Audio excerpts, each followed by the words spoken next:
L'archéologie est pleine de mystères qui remettent en question nos représentations du passé. Par exemple, en 2018 au Pérou, des archéologues ont découvert un tombeau contenant les restes de plus de 100 personnes qui se sont avérées être des victimes d'un rituel de masse datant d'environ 1600. Cette découverte a incité les scientifiques à réévaluer leurs connaissances sur la culture des Incas et leurs pratiques. En 2009 en Irak, des tablettes avec des inscriptions en cunéiforme ont été découvertes, décrivant des pratiques administratives de la Sumérie. Cela indique qu'il existait déjà des systèmes de gestion complexes 4000 ans avant notre ère, ce qui contredit l'idée de société primitive.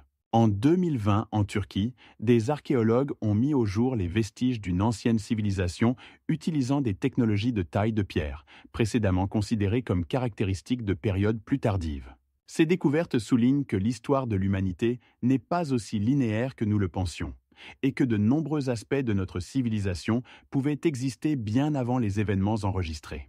Parallèlement, en 2018 en Chine, des artefacts ont été découverts, indiquant l'utilisation du cuivre il y a 5000 ans, ce qui remet en question les chronologies traditionnelles.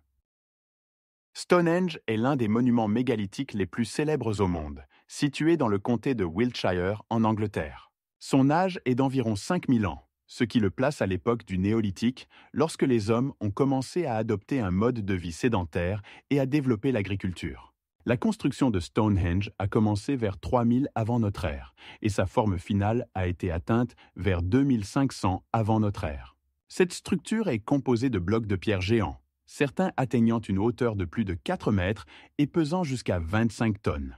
Les pierres ont été initialement extraites d'une carrière située à plus de 200 km du site de construction, ce qui soulève de nombreuses questions sur la manière dont les anciens ont pu transporter de tels blocs massifs sans technologie moderne.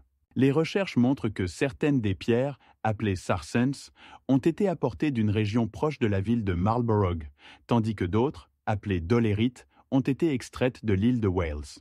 Il existe diverses théories sur le transport des pierres. L'une d'elles suggère l'utilisation de traîneaux en bois tirés sur des chemins spécialement préparés, peut-être avec l'ajout d'eau pour réduire la friction. D'autres chercheurs pensent que les pierres pouvaient être déplacées par des rivières et ensuite traînées sur terre. Un aspect important est que cette logistique complexe nécessitait des ressources et une coordination importante, ce qui indique un haut niveau d'organisation dans la société de cette époque. Stonehenge est également lié à l'astronomie. Sa construction est orientée vers le lever du soleil le jour du solstice d'été. Cela confirme que la construction était utilisée non seulement comme complexe funéraire, mais aussi comme observatoire astronomique. Il est intéressant de noter que dans le XXe siècle, les archéologues ont découvert à proximité de Stonehenge plus de 30 autres monuments mégalithiques, ce qui témoigne d'une culture développée ayant existé dans cette région. Malgré de nombreuses recherches, de nombreux aspects de Stonehenge restent un mystère, y compris le but exact de ce monument et les méthodes utilisées pour sa construction. Il existe une opinion selon laquelle Stonehenge pourrait avoir servi de lieu de culte ou de rite lié à la vie et à la mort, confirmée par la découverte de restes humains et d'artefacts dans les nécropoles environnantes. Chaque année, les chercheurs découvrent de nouveaux faits, ce qui fait de Stonehenge une source inépuisable d'intérêt et de discussion parmi les historiens et les archéologues. Au XXIe siècle, les technologies comme le géoradar aident à mieux comprendre la structure et les caractéristiques internes du monument, permettant de percer ces mystères. En particulier, en 2017, les chercheurs ont découvert des cercles et d'autres formes précédemment inconnues, soulevant de nouvelles questions sur l'organisation de ces anciens édifices. Les pierres d'Iki sont des artefacts uniques découvertes au Pérou, qui attirent l'attention des scientifiques et des chercheurs depuis la fin du XXe siècle. Ces pierres, qui se présentent sous la forme de plaques de pierre lisses et plates recouvertes de gravures énigmatiques, ont été trouvées dans la région d'Iki, près de la ville du même nom. Elles représentent non seulement des scènes de chasse aux dinosaures, mais aussi des opérations chirurgicales complexes, ce qui remet en question leur authenticité et suscite de nombreuses controverses parmi les historiens et les archéologues. Les premières découvertes ont été faites en 1967, lorsqu'un habitant local nommé Julio Tochepa a commencé à vendre ces pierres, affirmant qu'elles avaient été trouvées dans des grottes environnantes. Parmi les plus célèbres, on trouve les pierres représentant des dinosaures comme le tyrannosaure et le tricératops, ce qui suscite des doutes, car les dinosaures ont disparu il y a environ 65 millions d'années, bien avant l'apparition de l'homme. Ces images posent la question de savoir si les civilisations anciennes ont vraiment pu coexister avec les dinosaures, ou s'il s'agit simplement du fruit de l'imagination des artistes modernes. En plus des images de dinosaures, les pierres montrent également des scènes de chirurgie, y compris des transplantations d'organes, des manipulations complexes avec des instruments et même des modèles anatomiques. Certaines de ces images montrent des personnes utilisant des instruments qui rappellent les instruments chirurgicaux modernes, ce qui soulève encore plus de questions sur leur date de création. De nombreux experts, y compris le Dr José Benavides, ont tenté de confirmer ou d'infirmer l'authenticité de ces artefacts. En 1983, Benavides a conduit une étude et est parvenu à la conclusion que les pierres présentaient des signes évidents de falsification moderne, notamment des rayures et des traces qui ne pouvaient pas se former naturellement. Cependant, les partisans de la théorie de l'authenticité des pierres affirment qu'elles constituent un témoignage historique qui doit être étudié plus en profondeur. Ils soutiennent que les pierres d'Iki pourraient avoir été créées par des cultures anciennes possédant des connaissances uniques sur les dinosaures et la médecine, qui ont été perdues avec le temps. En 1990, l'intérêt pour les pierres a été renouvelé grâce à un documentaire qui les a présentées sur la scène internationale, augmentant ainsi le nombre de visiteurs à Iki, où des magasins spécialisés dans la vente de copies de ces pierres ont vu le jour. Les recherches scientifiques sur les pierres ont suscité un intérêt pour la paléontologie et l'archéologie au Pérou. Mais la plupart des cercles académiques restent sceptiques quant à leur authenticité. En 1996, après une série d'études, certains scientifiques, comme le docteur Edgar Martinez, ont conclu que les dessins sur les pierres ne correspondaient à aucune donnée historique ou paléontologique connue, remettant ainsi en question leur statut d'artefacts historiques. En même temps, les pierres d'Iki continuent d'être l'objet de recherches et de controverses, attirant l'attention des scientifiques et des amateurs de théories non conventionnelles. En 1998, une exposition dédiée à ces pierres a été organisée à Iki, où des originaux et des copies étaient exposés, attirant ainsi l'attention des touristes et offrant aux habitants locaux une source de revenus. Les pierres d'Iki sont devenues un phénomène culturel, symbolisant la confrontation entre la science et la mythologie, et continue de susciter des débats sur les limites de la connaissance humaine et de la perception de l'histoire. Les pierres d'Iki ne sont pas seulement un mystère, mais aussi un exemple de la manière dont l'imagination humaine peut créer sa propre réalité, où les civilisations anciennes pourraient avoir possédé des connaissances inaccessibles aux hommes modernes. Actuellement, de nombreux chercheurs continuent d'étudier ces artefacts pour percer leurs secrets, et chaque nouvelle analyse apporte de nouvelles données. À ce jour, les recherches menées n'ont pas pu confirmer ou infirmer définitivement leur authenticité, et les pierres restent parmi les artefacts les plus énigmatiques découverts en Amérique latine.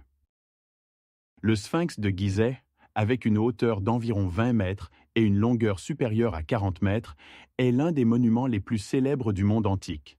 Mais son âge et son origine font l'objet de vifs débats parmi les historiens et les archéologues. Traditionnellement, on pense que le sphinx a été construit à l'époque du pharaon Khéphren, il y a environ 2500 ans avant notre ère, mais des recherches récentes remettent en question cette date. En particulier, en 2003, le docteur Robert Schoch, géologue de l'Université de Boston, a présenté les résultats de ses recherches, qui montrent des traces d'érosion par l'eau sur le corps du sphinx. Schoch soutient que ces traces pourraient indiquer que le sphinx a été créé à une époque où le climat en Égypte était beaucoup plus humide, ce qui pourrait s'être produit entre le 8e et le 10e millénaire avant notre ère. Cette période précède l'histoire connue de l'Égypte ancienne, et si les hypothèses de Schoch sont correctes, cela pourrait signifier que le sphinx a été construit plusieurs milliers d'années avant la date officiellement reconnue. Les recherches montrent que l'érosion causée par la pluie et les cours d'eau a pu affecter la pierre dont est taillé le sphinx et son socle. Des preuves d'érosion par l'eau ont également été confirmées par d'autres géologues, tels que le docteur Jonathan Knight, qui a noté que la forme et la disposition des traces d'érosion indiquent une action de l'eau, et non du vent, comme on le pensait précédemment. Puisque les conditions climatiques dans cette région ont changé, et que l'Égypte est devenue plus sèche, de nombreux chercheurs sont d'accord pour dire que le sphinx pourrait avoir été créé à une époque plus ancienne, lorsque la région était plus humide et pouvait supporter une telle érosion. Cette découverte remet en question la chronologie généralement acceptée de l'histoire égyptienne et ouvre de nouvelles perspectives pour comprendre les civilisations anciennes. Certains chercheurs vont même jusqu'à suggérer que le sphinx pourrait faire partie d'une structure plus complexe liée à des cultures anciennes ayant existé avant l'apparition des dynasties égyptiennes connues. La question de l'âge du sphinx suscite également l'intérêt pour d'autres monuments, tels que les pyramides, qui pourraient être beaucoup plus anciennes qu'on ne le pensait. Les preuves d'érosion par l'eau pourraient changer notre compréhension non seulement du sphinx, mais de toute la civilisation de l'Égypte ancienne en suggérant qu'elle aurait pu exister sous une forme beaucoup plus complexe que nous ne le pensons. Cette découverte pourrait conduire à une réévaluation de toute l'histoire de l'humanité et de son interaction avec son environnement à cette époque lointaine. En conséquence, l'âge du sphinx ne devient pas seulement une question pour les archéologues, mais un champ entier pour de nouvelles recherches, tant en histoire qu'en géologie, et pourrait nous amener à réévaluer ce que nous savons sur le développement des civilisations humaines. La date supposée de construction du sphinx pourrait même être plus ancienne que 8000 ans avant notre ère, ce qui en ferait l'un des monuments les plus anciens de la planète si les théories sur l'érosion par l'eau sont confirmées. Cet aspect fait du sphinx non seulement un monument de l'Antiquité, mais une clé pour comprendre les étapes plus anciennes de l'histoire humaine. Les tortues Paracas, découvertes sur la côte du Pérou, constituent un exemple unique qui suscite des débats parmi les scientifiques quant aux raisons de leur forme inhabituellement allongée. Ces tortues appartiennent à la culture Paracas, qui existait sur la côte sud du Pérou entre le 8e siècle avant notre ère et le 2e siècle de notre ère. Au cours des fouilles archéologiques menées au XXe siècle, les chercheurs ont découvert de nombreux restes de tortues dont la forme différait de celle des espèces modernes. La particularité la plus notable est leur carapace allongée, qui peut atteindre une longueur de jusqu'à 1 mètre dans certains cas. Cette anomalie a attiré l'attention de scientifiques tels que le docteur Claudio Laverdi, qui, dans son travail en 2003, a suggéré que la forme de la carapace pouvait être le résultat d'une déformation intentionnelle pratiquée dans le cadre de la modification corporelle, courante parmi les cultures anciennes. Cependant, certains chercheurs, comme le docteur Mario Pinto, affirment que de tels changements pourraient être le résultat de caractéristiques génétiques et d'une évolution naturelle. Ces tortues faisaient probablement partie d'un complexe système écologique où elles jouaient un rôle important. Elles vivaient dans les eaux côtières, où elles trouvaient une variété de nourriture, y compris des mollusques et des algues marines. Un fait intéressant est que ces tortues ont des dentelures caractéristiques sur les bords de leur carapace, ce qui pourrait indiquer une adaptation à un type de nourriture différent de celui des tortues modernes. Des recherches menées en 2006 ont montré que, à cette époque, les conditions côtières du Pérou favorisaient la formation d'écosystèmes marins uniques, ce qui aurait pu influencer le développement de ces tortues. Certains scientifiques affirment que les tortues pouvaient avoir été domestiquées par les Paracas pour être utilisées dans des rituels, car des représentations de tortues sont souvent trouvées dans les tombes, indiquant leur valeur cultuelle. En particulier, en 2012, des archéologues ont découvert des fresques représentant des tortues, confirmant ainsi leur importance pour la culture Paracas. Il est intéressant de noter que dans les tombes, les tortues étaient souvent accompagnées d'autres objets, tels que de la céramique et des bijoux, ce qui pourrait indiquer leur statut élevé dans la société. En tenant compte de tous ces faits, reste ouverte la question de savoir si la forme allongée de la carapace était le résultat d'une pratique culturelle ou d'une anomalie génétique.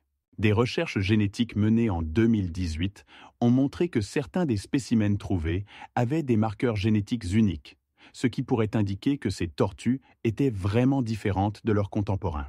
Cette découverte remet en question les représentations traditionnelles de l'évolution des espèces dans divers écosystèmes. Chaque nouveau fait concernant les tortues Paracas ajoute des mystères et des questions nécessitant une étude plus approfondie. Par exemple, les découvertes archéologiques ont montré que dans certains endroits, des tortues avec de nombreuses caractéristiques distinctives ont été trouvées, indiquant une diversité de formes, ce qui pourrait témoigner d'un processus d'évolution mosaïque dans cette région.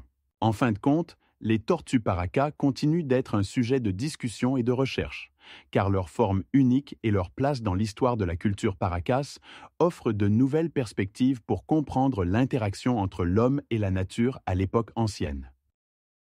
À une altitude d'environ 2000 mètres au-dessus du niveau de la mer, dans la région montagneuse de Baïstan, se trouvent des anneaux métalliques énigmatiques incrustés dans les rochers. Ces anneaux, que les habitants locaux appellent anneaux de Bahistan, constituent un mystère pour les scientifiques et les archéologues, car leur origine et leur fonction restent obscures.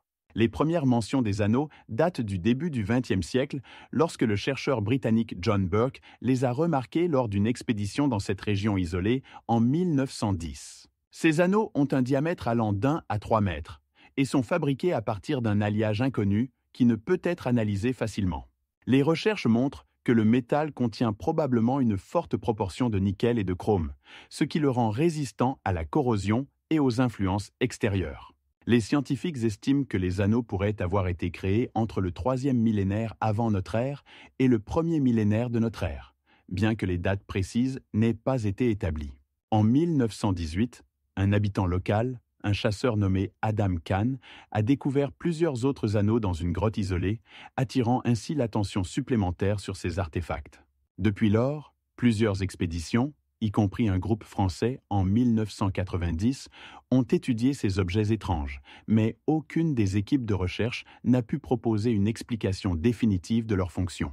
Certains chercheurs suggèrent que les anneaux pourraient avoir été utilisés dans le cadre d'un ancien rituel ou comme symbole de pouvoir, tandis que d'autres pensent qu'ils pourraient être des marques de navigation.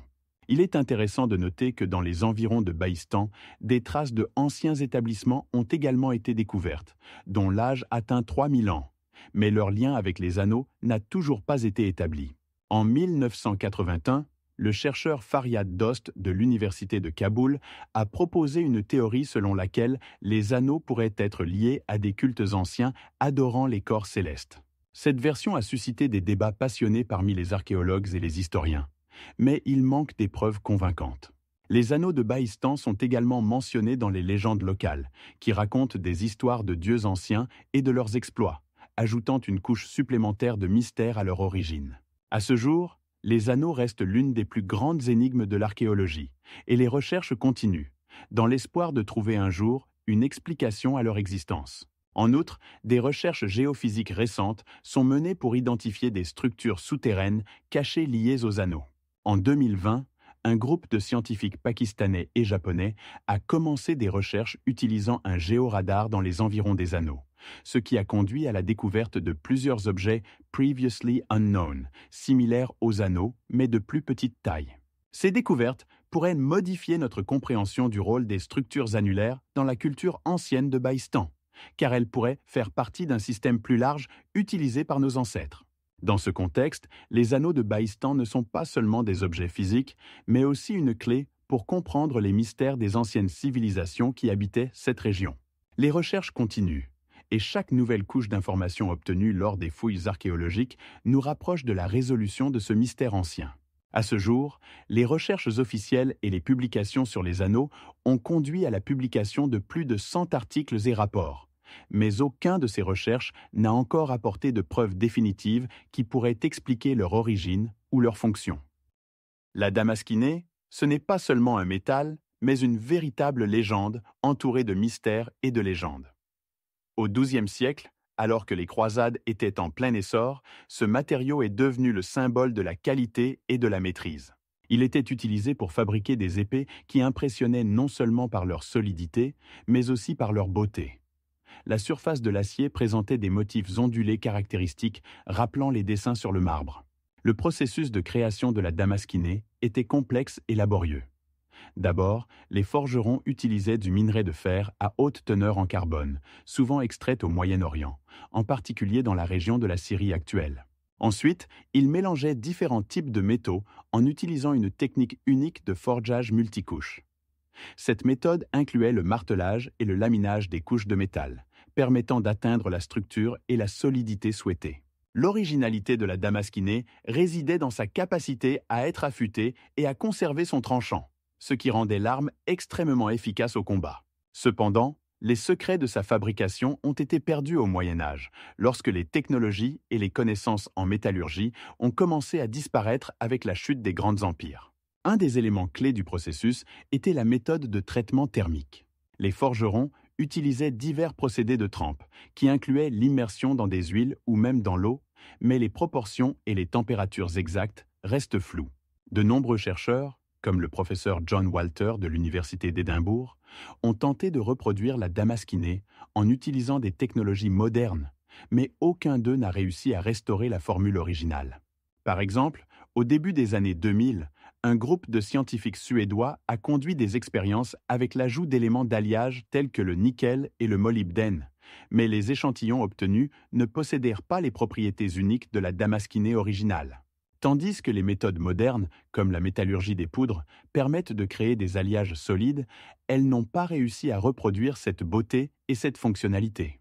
La restauration de la technologie est devenue une véritable chasse au trésor, car de nombreux chercheurs ont étudié des textes anciens, tels que le Livre des métaux de l'érudit arabe Ibn al-Haytham. Cette œuvre contenait des descriptions de processus qui auraient pu aider à reproduire la damasquinée. Il est également important de noter que dans diverses cultures, il existait des variantes de la damasquinée, telles que l'acier indien, Woods, également connu pour ses propriétés uniques. Malgré tous les efforts et les avancées scientifiques, les secrets de la damasquinée restent partiellement non élucidés, ce qui en fait l'un des sujets les plus énigmatiques de l'histoire de la métallurgie. Dans les musées modernes, on peut voir de nombreux échantillons de sabre damasquinés, datés de l'époque des croisés. Mais aucun d'eux ne peut rivaliser avec ceux qui étaient fabriqués à l'époque où les forgerons maîtrisaient leur art. La damasquinée, avec ses propriétés uniques et sa beauté, continue d'attirer l'attention des chercheurs et des collectionneurs, restant dans l'histoire un symbole de l'art perdu. Le complexe de Pumapunku est situé en Bolivie et fait partie du célèbre complexe archéologique de Tiwanaku, qui remonte à environ 1800 ans avant notre ère. Pumapunku se distingue des autres monuments anciens par sa précision exceptionnelle dans le traitement des blocs de pierre. La masse de certains de ces blocs atteint 12 tonnes, et ils ont été fabriqués à partir d'andésite, extraites à plus de 5 km du complexe. Les recherches montrent que les blocs ont des angles droits parfaits et des surfaces planes, ce qui intrigue les archéologues et les historiens. Par exemple, les blocs s'emboîtent avec des intervalles de moins d'1 millimètre, ce qui remet en question l'utilisation d'outils primitifs de cette époque. Des scientifiques comme le docteur Benjamin Bravo suggèrent que des technologies avancées, non documentées, pourraient avoir été utilisées pour leur traitement. Ces hypothèses sont renforcées par des découvertes telles que des détails en pierre taillée et des éléments qui pourraient servir à assembler les blocs, mais dont les fonctions restent obscures. Les spécialistes notent que de tels niveaux de traitement de la pierre ne sont pas rencontrés dans d'autres civilisations de cette époque, y compris les Incas et d'autres cultures des Andes. Certains chercheurs, comme le docteur Graham Hancock, ont avancé des théories sur une possible influence de civilisations extraterrestres, mais ces idées restent controversées et manquent de preuves suffisantes. Cependant, des faits tels que la présence de systèmes complexes d'irrigation et de drainage, construits en tenant compte de la complexité du paysage, soulignent également un haut niveau de maîtrise technique. À Pumapunku, on trouve également les restes de grandes plateformes et de bâtiments qui, selon les archéologues, pourraient avoir servi à des fins religieuses. Les fonctions exactes du complexe sont encore débattues, mais son importance culturelle dans la civilisation de Tiwanaku ne fait aucun doute. Un aspect important est que le complexe a été abandonné autour du XIIe siècle, ce qui coïncide avec la période des changements climatiques connus sous le nom de petit âge glaciaire. Cela a entraîné une baisse de la production agricole et la migration de la population, ce qui pourrait également avoir contribué à la perte des technologies utilisées pour la construction et le traitement de la pierre. En conséquence, de nombreux blocs sont restés à leur place, tandis que d'autres ont été réutilisés par les habitants locaux pour construire leurs propres structures. Au XXe siècle, après que l'intérêt pour Pumapunku a augmenté, des fouilles et des recherches actives ont commencé, menant à de nouvelles découvertes qui confirment la complexité et le mystère de cet endroit. Aujourd'hui, le complexe est inscrit au patrimoine mondial de l'UNESCO, où des recherches continues visent à comprendre la signification culturelle et historique de Pumapunku dans le contexte des anciennes civilisations d'Amérique du Sud. Actuellement, les archéologues continuent de découvrir des artefacts intéressants, tels que de la céramique et des outils en pierre, qui aident à reconstituer la vie des personnes qui habitaient cette région il y a des milliers d'années. Le marteau de Londres est un artefact qui a suscité de nombreuses controverses et discussions parmi les scientifiques et les amateurs d'histoire. Le 18 mars 1938, dans Londres, au Texas, un résident local et collectionneur nommé George G. Edwards a découvert cet outil dans des roches sédimentaires âgées de 300 millions d'années. Selon ses dires, le marteau se trouvait dans une couche datée du période dévonienne, une époque où les organismes marins dominaient et où les dinosaures n'existaient pas encore. Cette découverte a suscité un véritable émoi. Comment un être humain aurait-il pu créer un outil à cette époque, alors que nos ancêtres ne faisaient que commencer leur évolution? L'apparence du marteau pose également des questions. Il est fabriqué en fer et présente des signes caractéristiques de traitement mécanique, ce qui suggère l'existence de technologies avancées. En étudiant le marteau, un groupe de chercheurs, y compris les docteurs Tim Murphy et John C. Herbert, a conduit une série de tests qui ont confirmé son âge, mais n'ont pas pu expliquer comment il est arrivé dans ces couches anciennes. Cet outil en forme de marteau a été utilisé pour démontrer l'existence de civilisations ou de technologies qui précédèrent leur temps. Cela contredit la chronologie généralement acceptée, selon laquelle les premiers outils humains n'ont apparu qu'il y a environ 2,5 millions d'années. Face à cela, de nombreux sceptiques soulignent la possibilité que le marteau soit arrivé dans les couches sédimentaires par des processus géologiques tels que l'érosion ou les tremblements de terre. Il est intéressant de noter que, au XIXe siècle, des découvertes similaires, comme les empreintes humaines parmi les fossiles, ont également suscité des débats passionnés. Au XVIIIe siècle, des découvertes dans les montagnes d'Apala ont conduit à des débats similaires lorsque des outils ont été trouvés dans des schistes, dont les historiens disaient qu'ils ne pouvaient pas être aussi anciens. Il est fascinant de constater que, depuis, la communauté scientifique a développé des méthodes permettant de dater plus précisément les artefacts, mais le marteau de Londres reste une énigme. Certains chercheurs suggèrent même que cette découverte est un exemple de paléoastronomie, où des civilisations anciennes auraient laissé des traces de leur existence sous des formes inattendues. En revanche, les partisans d'une approche traditionnelle de l'histoire considèrent que de telles découvertes ne font que confirmer que la science a encore beaucoup à découvrir et que de nombreux artefacts peuvent être le résultat de processus géologiques fortuits. Les recherches scientifiques continuent et le marteau de Londres reste au centre des débats entre les partisans de l'archéologie traditionnelle et ceux qui croient en des versions alternatives de l'histoire. En conclusion, il est important de noter que cet artefact est devenu un symbole de la quête de vérité en archéologie, incitant les scientifiques à réévaluer leurs idées sur l'histoire humaine. Dans les années 1970, le marteau a été exposé dans un musée au Texas, où il a été étudié non seulement comme un artefact, mais aussi comme un objet de valeur culturelle pour la communauté locale. Les sphères métalliques de Klerksdorp, découvertes en Afrique du Sud, constituent l'un des artefacts les plus énigmatiques découverts dans les formations géologiques. Ces objets, âgés d'environ 2,8 milliards d'années, ont été décrits pour la première fois au début des années 1990. Les sphères ont un diamètre allant de 2 à 5 cm et sont caractérisées par 3 rainures parallèles qui enserrent leur surface. Ces rainures soulèvent de nombreuses questions sur l'origine et la fonction de ces objets. Elles ont été découvertes dans des dépôts de minerais de fer étudiés dans la région de Klerksdorp, où se trouvent des couches riches en minéraux formés il y a des milliards d'années. Les recherches menées par des géologues et des archéologues ont montré que la formation de ces échantillons ne peut être expliquée par les processus naturels caractéristiques de cette époque. Par exemple, le docteur Hendrik Doller du Conseil scientifique sud-africain a noté que de telles structures ne se trouvent pas dans la nature et que leur forme et leurs dimensions semblent trop parfaites pour des minéraux ordinaires. Cette découverte a suscité des débats sur la possibilité que ces sphères aient été créées par des êtres intelligents ou qu'il s'agisse simplement du résultat de processus géologiques inconnus. Il est important de noter que dans certains cercles scientifiques, ces sphères sont perçues comme des preuves de l'existence de civilisations hautement développées sur Terre bien avant l'apparition de l'homme. Cependant, la majorité des scientifiques penchent plutôt pour l'idée que les sphères ont été créées par des processus naturels tels que la cristallisation ou l'érosion, ce qui en fait un sujet d'intérêt pour de futures recherches. La structure des sphères suggère qu'elles ont été soumises à des températures et des pressions élevées, ce qui remet en question leur origine naturelle.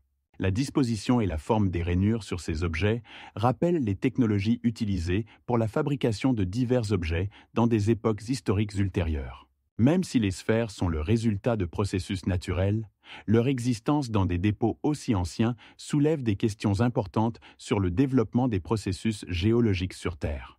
Les chercheurs continuent d'analyser la composition des sphères pour déterminer de quels métaux elles sont constituées et comment de telles formes ont pu se former dans une roche aussi ancienne. L'analyse de leur composition chimique peut fournir de nouvelles informations sur les conditions géologiques existant sur la planète il y a des milliards d'années. Il est important de noter que les sphères de Klerksdorp ont attiré l'attention non seulement des scientifiques, mais aussi des ufologues et des partisans des théories des astronautes anciens. Leur intérêt pour ces artefacts repose sur des hypothèses selon lesquelles de tels objets pourraient être liés à des civilisations extraterrestres. Cependant, aucune de ces hypothèses n'a été confirmée par des recherches scientifiques. Les sphères continuent de rester un mystère qui suscite de nombreuses discussions et débats parmi les scientifiques et les amateurs. Leur forme inhabituelle et leur âge en font des échantillons uniques qui pourraient modifier notre compréhension de l'histoire précoce de la Terre. Actuellement, les sphères de Klerksdorp sont conservées dans des musées et des laboratoires, où leurs recherches se poursuivent, et les scientifiques espèrent obtenir de nouvelles données sur l'origine et la structure de ces artefacts.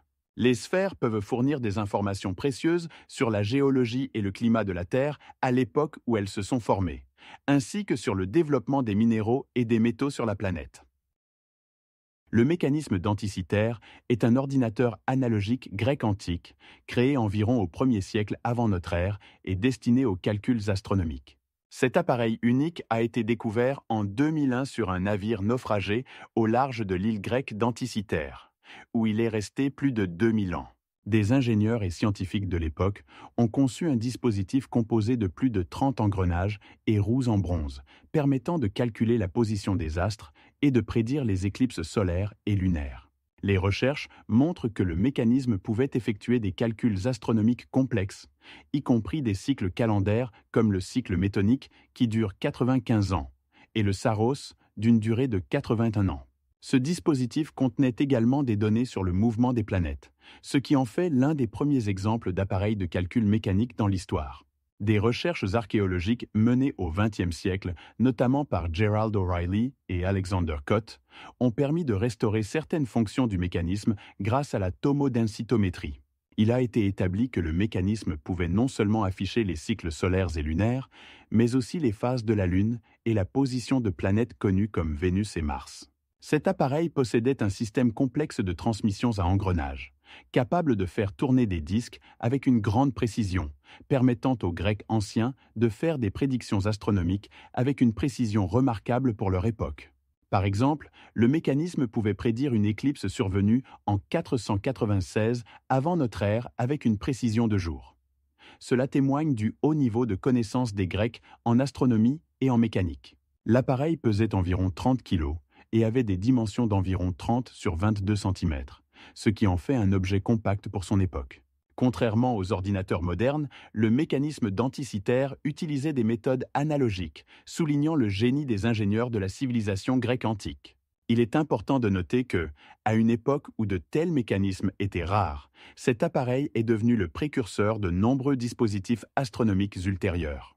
Par exemple, au XVIe siècle, des astronomes comme Tycho Brahe utilisaient des dispositifs mécaniques plus simples pour observer les corps célestes, montrant comment les connaissances de l'Antiquité ont continué à influencer le développement de l'astronomie. Les recherches sur le mécanisme denticitaire ouvrent une fenêtre sur la science et la technologie de l'Antiquité, démontrant à quel point les connaissances sur le ciel et la mécanique étaient avancées à cette époque. Cet appareil est devenu un symbole non seulement de la science grecque, mais aussi de toute la civilisation, car il montre à quel point les humains ont avancé dans la compréhension des phénomènes astronomiques. Le mécanisme a été initialement placé dans une boîte en bois d'environ 3 mètres sur 2, mais il a été partiellement détruit au fil du temps, ce qui a entraîné la perte de nombreux mécanismes et détails. Cependant, les fragments conservés permettent de tirer des conclusions sur le haut niveau de maîtrise atteint par les Grecs anciens en mécanique. Actuellement, le mécanisme denticitaire est conservé au Musée archéologique national d'Athènes, où il est étudié par des chercheurs du monde entier. La restauration du mécanisme continue d'attirer l'attention des chercheurs, car chaque nouvelle analyse peut révéler encore plus de mystères liés à cet objet fascinant. L'appareil est devenu le sujet de nombreuses recherches et discussions, soulignant son unicité et son importance pour l'histoire de la science. La ville de Dwaraka, selon les légendes hindoues, a été fondée par le dieu Krishna lorsqu'il quitta Vrindavan pour établir un nouveau royaume sur la côte occidentale de l'Inde. Les légendes affirment que Krishna a construit cette ville en utilisant des pouvoirs divins, et son architecture était magnifique.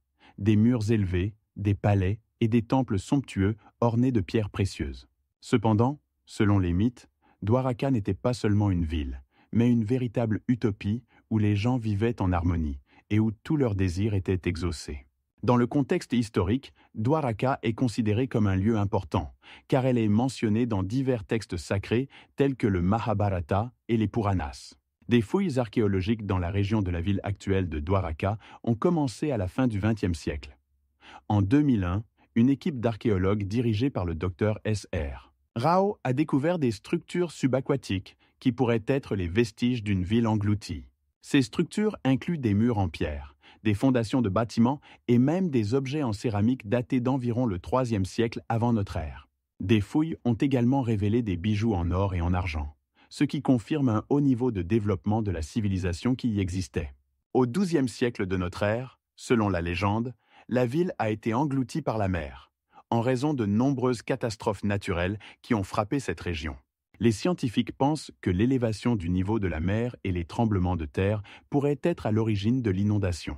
En 2005, des recherches archéologiques sous-marines ont confirmé l'existence de puissantes murailles subaquatiques qui pourraient correspondre à la description de Dwaraka.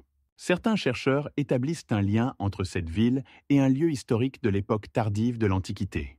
Tandis que beaucoup continuent de considérer Dwaraka comme un mythe, les découvertes sous-marines soulèvent de nombreuses questions sur ce qui s'est passé à cet endroit.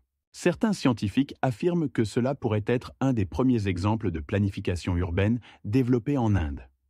Ces découvertes ouvrent également le débat sur la manière dont la mythologie se croise avec l'histoire et l'archéologie. Au cours des dernières années, l'intérêt pour Dwaraka a augmenté, et des chercheurs du monde entier s'efforcent de déterminer dans quelle mesure les récits mythologiques sur la ville correspondent aux données historiques. En 2017, un groupe de scientifiques de l'Institut indien d'archéologie sous-marine a mené de nouvelles recherches qui ont confirmé l'existence de structures supplémentaires pouvant attester de l'existence de cette ville mystérieuse. Ils ont découvert que certains des artefacts trouvés avaient des similitudes avec des objets trouvés dans d'autres anciennes villes, telles que Harappa et Mohenjo-Daro. Cela soulève la question des liens culturels et des routes commerciales qui auraient pu exister à cette époque. Selon les légendes, Dwaraka n'était pas seulement le foyer de Krishna, mais aussi le lieu où se sont déroulés des événements importants, tels que la bataille entre Krishna et le démon Kansa. Cela fait de la ville non seulement un site archéologique, mais aussi un patrimoine culturel important pour l'étude de la mythologie et de l'histoire indienne. En conséquence, de nombreuses recherches se poursuivent pour comprendre comment le mythe et la réalité se mélangent dans cet ancien et mystérieux lieu.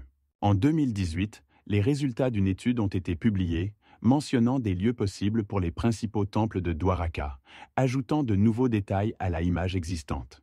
Les scientifiques estiment que Dwaraka aurait pu abriter jusqu'à 300 000 habitants, ce qui en fait l'une des plus grandes villes de son temps. La diversité des artefacts trouvés, tels que des pièces de monnaie, des outils et de la céramique, confirme qu'il y avait une activité commerciale et un échange culturel actif. Les preuves trouvées à Dwaraka pourraient changer notre compréhension des civilisations anciennes de l'Inde et de leurs interactions avec d'autres cultures. Actuellement, des travaux de recherche sur ce lieu unique se poursuivent, et chaque nouveau fait nous rapproche de la compréhension de sa véritable nature. Dans le désert de Taklamakan en Chine, des archéologues ont découvert des momies uniques qui ont constitué un véritable choc pour les historiens et les anthropologues. Ces momies, datées d'environ 4000 ans, représentent des Européens avec des cheveux roux, caractéristiques et une peau claire. Les recherches ont révélé que ces personnes appartenaient à un peuple qui habitait cette région, connu sous le nom de bassin du Tarim.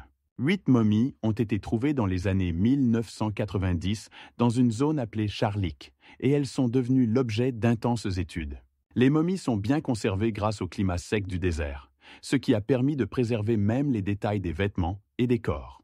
Par exemple, l'une des momies les plus célèbres, connue sous le nom de « homme de Charlik », mesurait environ 1,80 m et était vêtue d'un costume complexe en laine et lin. Les inhumations étaient effectuées dans des cercueils où les momies étaient placées dans une position rappelant celle des dormants, ce qui était courant pour de nombreuses cultures de l'époque. Les recherches montrent que ces gens n'étaient pas seulement des habitants locaux, mais avaient des liens commerciaux étendus avec des régions voisines comme l'Iran et l'Inde. L'analyse de l'ADN des momies a révélé que leurs marqueurs génétiques sont similaires à ceux des Européens modernes, remettant en question les représentations traditionnelles des migrations et des peuplements. De telles découvertes, comme les momies du bassin du Tarim, remettent en cause les stéréotypes établis sur les populations qui vivaient en Asie centrale à l'époque ancienne. Des articles scientifiques publiés dans des revues telles que Nature et American Journal of Human Genetics décrivent en détail les résultats des recherches, confirmant que ces anciens habitants pratiquaient probablement l'élevage et l'agriculture. De plus, des restes de fibres végétales ont été trouvés sur les vêtements des momies, ce qui confirme la présence de production textile dans cette région.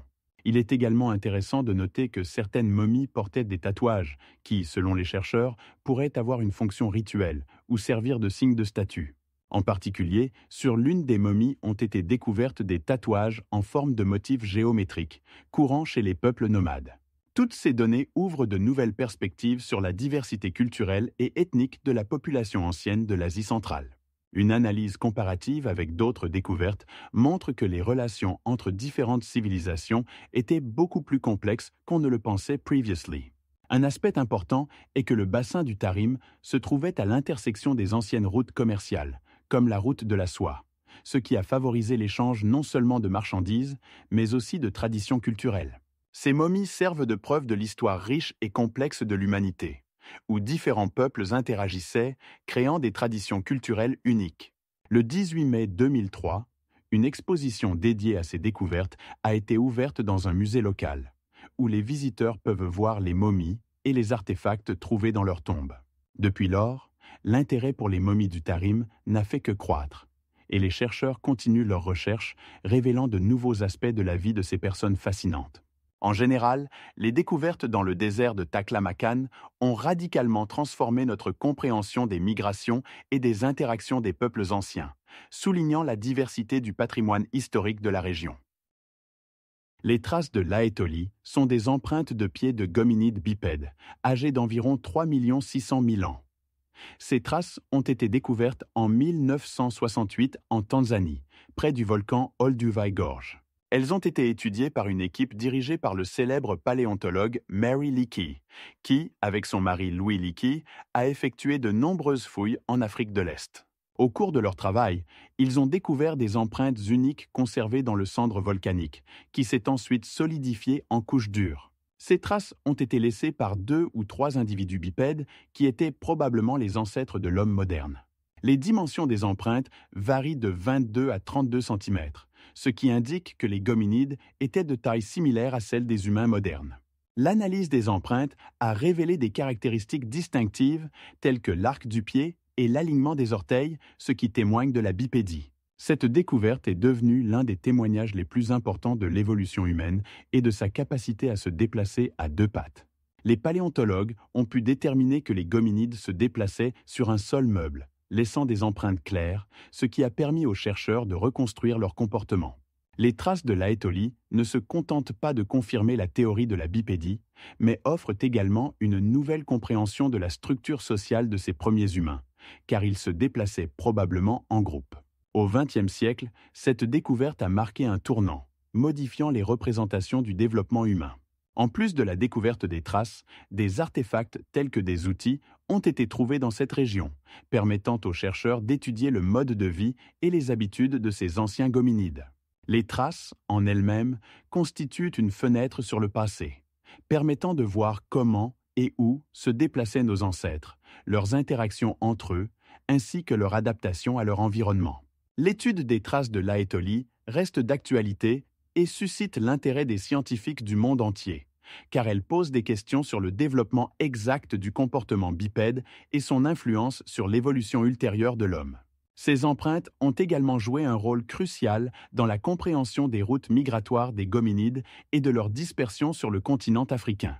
Ces dernières années, les scientifiques utilisent des technologies modernes, telles que le balayage 3D, pour créer des modèles détaillés des empreintes, permettant une analyse plus approfondie de leur structure et de leurs caractéristiques. Les traces de l'Aétolie confirment que nos ancêtres possédaient déjà des compétences complexes de déplacement et, probablement, des interactions sociales, remettant en question les représentations des hominides primitifs.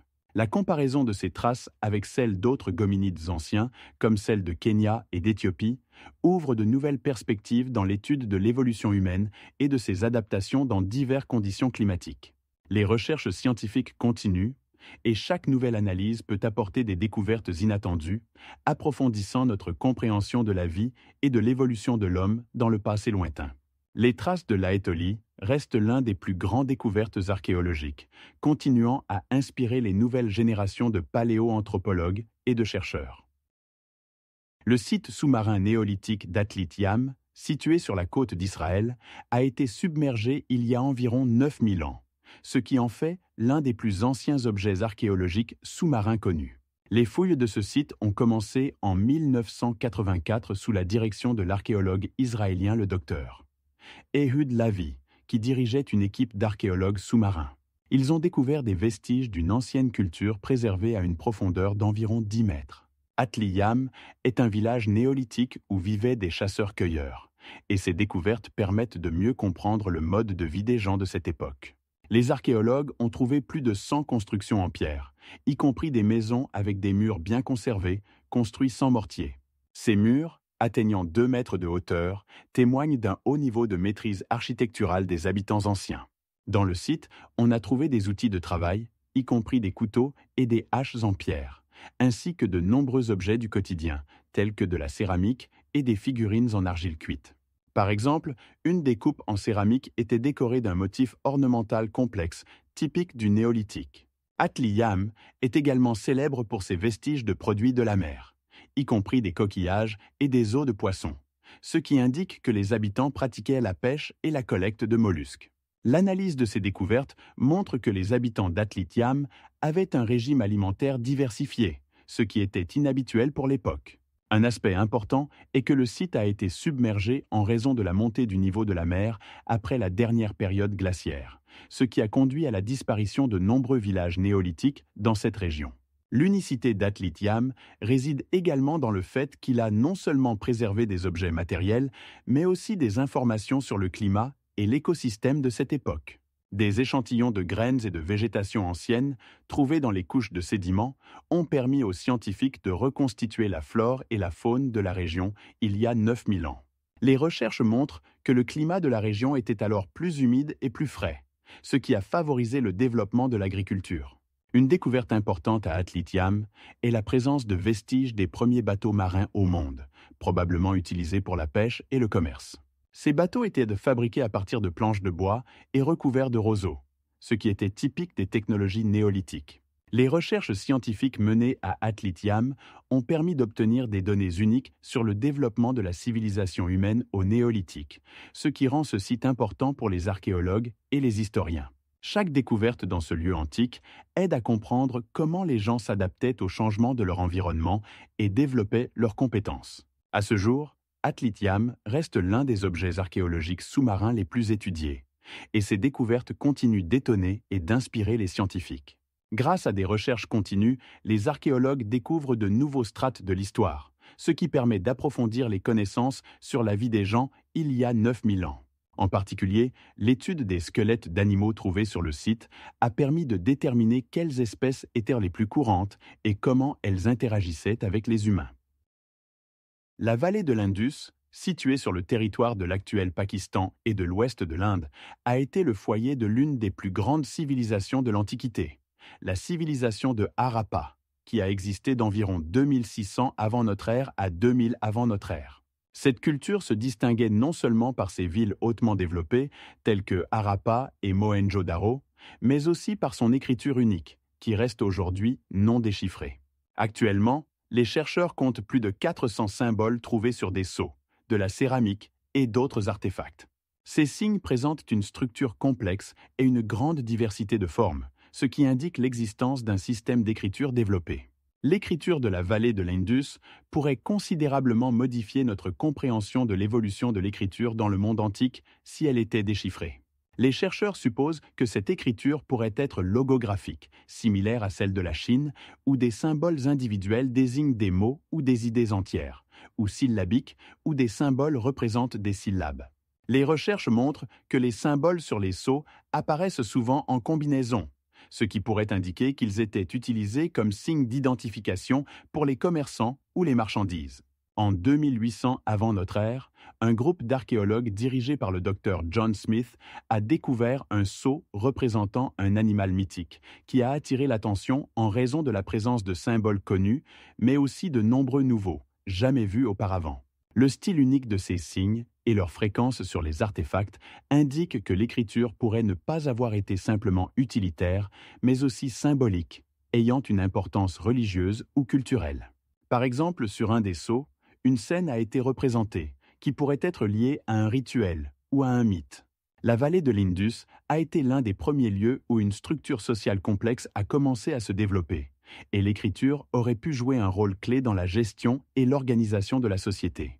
De plus, les recherches montrent que dans cette région, diverses technologies se sont développées, telles que l'approvisionnement en eau et le drainage, ce qui aurait également pu nécessiter la tenue de registres.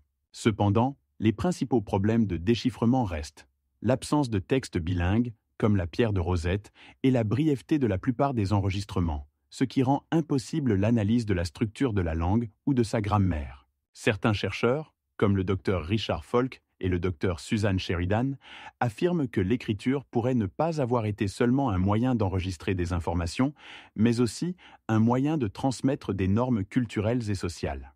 Ils indiquent que certains symboles pourraient être liés à des groupes sociaux ou des professions particuliers, ce qui souligne la complexité de la société. Par exemple, sur un des sceaux, un symbole a été trouvé qui pourrait signifier « commerce », indiquant le développement du commerce. Les recherches montrent que la civilisation de Harappa commerçait activement avec d'autres cultures, y compris la Mésopotamie, et la présence d'écriture aurait pu favoriser ces relations. En 2030, les archéologues ont découvert de nouveaux artefacts sur le site d'une ancienne ville, ce qui a suscité l'espoir que ces nouvelles découvertes pourraient éclairer les mystères de l'écriture. L'importance de l'écriture de la vallée de l'Indus ne peut être sous-estimée, car elle pourrait fournir des clés pour comprendre comment les systèmes d'écriture se sont développés dans d'autres civilisations anciennes. L'écriture ne reflète pas seulement le niveau de développement technologique et culturel, mais aussi la manière dont les gens interagissaient entre eux et avec leur environnement. En fin de compte, même si l'écriture n'est pas déchiffrée, elle reste un objet d'étude important qui pourrait modifier notre compréhension non seulement de la civilisation de Harappa, mais aussi de l'histoire de l'écriture dans le monde antique. Actuellement, nous savons que les symboles de la vallée de l'Indus apparaissent sur plus de 2000 artefacts, ce qui témoigne de l'utilisation étendue de l'écriture dans cette culture.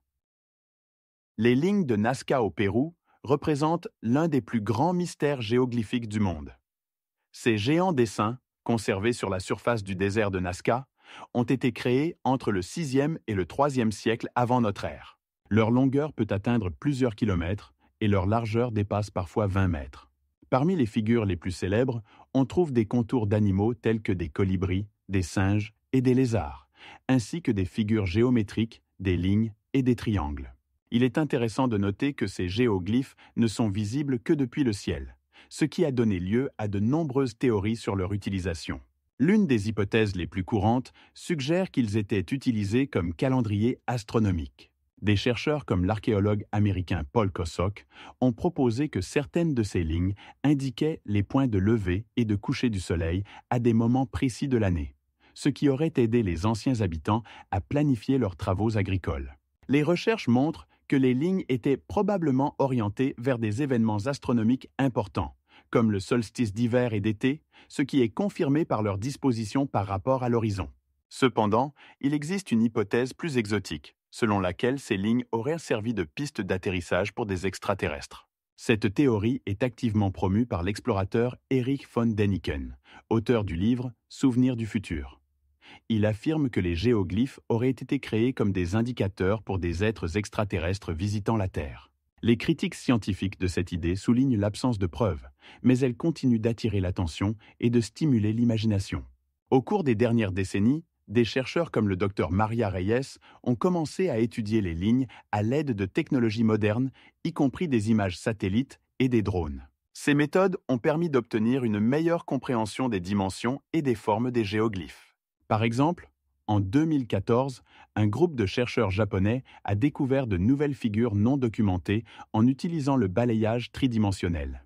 Ils ont également établi que les lignes avaient été créées en enlevant la couche supérieure de sol, révélant le sol plus clair en dessous, ce qui les rend visibles sur le fond sombre du désert. Malgré de nombreuses recherches, la fonction des lignes de Nazca reste un sujet de débat et de discussion. Certains chercheurs pensent qu'elles pourraient avoir une valeur religieuse ou rituelle, peut-être comme partie des pratiques cultuelles des tribus locales.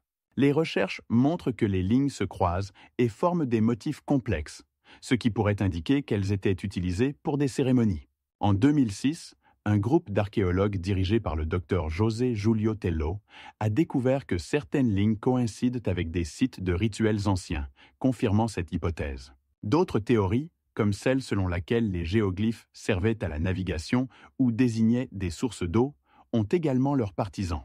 Cependant, de nombreuses telles hypothèses reposent sur des données indirectes et nécessitent des recherches supplémentaires. Les lignes de Nazca attirent non seulement les chercheurs, mais aussi les touristes du monde entier. En 2006, le gouvernement péruvien a ouvert une plateforme d'observation pour les touristes afin qu'ils puissent admirer les géoglyphes du ciel. Cependant, le tourisme de masse représente une menace pour l'intégrité de ces monuments anciens. En conséquence, en 2019, les autorités ont commencé à prendre des mesures pour protéger les lignes, y compris en limitant l'accès à certaines zones. Malgré cela, les lignes continuent d'être l'un des plus grands mystères archéologiques, attirant à la fois les chercheurs et les amateurs de l'histoire ancienne. Les recherches se poursuivent, et chaque nouvelle découverte peut changer notre compréhension de ce que ces mystérieux géoglyphes signifient réellement.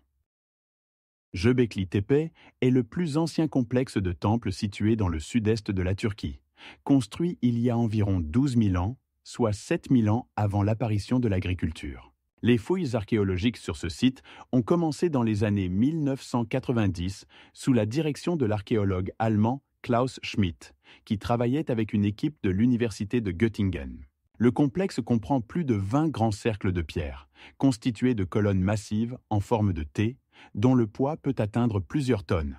Ces colonnes sont ornées de reliefs représentant divers animaux, tels que des lions, des serpents et des oiseaux, ce qui indique la présence de croyances et de symboles complexes chez les gens de cette époque. Göbekli Tepe contredit les représentations traditionnelles selon lesquelles les premières civilisations n'apparaissaient qu'après l'invention de l'agriculture. Au contraire, il démontre que les gens pouvaient construire de grands édifices publics et développer des structures sociales complexes, même lorsqu'ils étaient des chasseurs-cueilleurs. Cette découverte remet en question l'idée que l'agriculture était le principal moteur de l'organisation sociale. Göbekli Tepe montre également que les pratiques religieuses et culturelles pouvaient avoir une influence significative sur la formation des sociétés humaines primitives.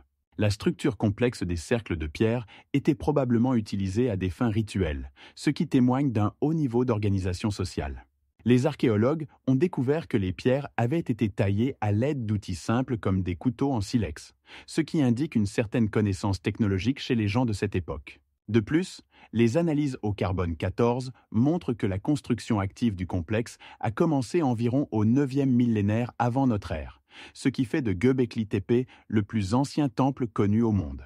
Cette découverte modifie notre compréhension de la chronologie de l'histoire humaine et met en lumière le fait que des sociétés complexes pouvaient exister bien avant l'invention de l'écriture et d'une économie organisée. Il est important de noter que le site a été abandonné il y a environ 8000 ans, ce qui coïncide avec le début de la révolution agricole dans la région, lorsque les gens ont commencé à adopter un mode de vie sédentaire. Göbekli Tepe ne représente pas seulement un important site archéologique, mais aussi une clé pour comprendre les croyances et l'organisation sociale des premiers humains. Les rites complexes étaient probablement liés au culte de la nature et des ancêtres, ce qui est confirmé par la découverte de divers artefacts, tels que des statuettes et des outils. Les archéologues continuent d'étudier ce site et chaque nouvelle saison de fouilles apporte de nouvelles découvertes qui peuvent éclairer la vie des gens qui ont construit ce complexe extraordinaire. Göbekli Tepe, en tant que phénomène culturel et historique, continue de susciter l'intérêt et les débats parmi les scientifiques, les incitant à réévaluer de nombreux aspects de l'histoire et de l'évolution humaine. Les crânes cristallins découverts en Amérique centrale représentent l'un des artefacts les plus intrigants et controversés de l'archéologie. La première mention d'eux remonte à la fin du XIXe siècle, lorsque, en 1886, un crâne fabriqué en quartz incolore a été découvert au Mexique. Depuis, plusieurs autres crânes similaires ont été découverts, chacun suscitant des débats passionnés parmi les scientifiques, les historiens et les amateurs de mystères. Certains chercheurs affirment que ces crânes sont des artefacts anciens créés par les Incas ou les Mayas, à des fins rituelles ou comme objets cultuels. Par exemple, le crâne actuellement exposé au British Museum est extrêmement détaillé et est considéré comme l'un des plus célèbres.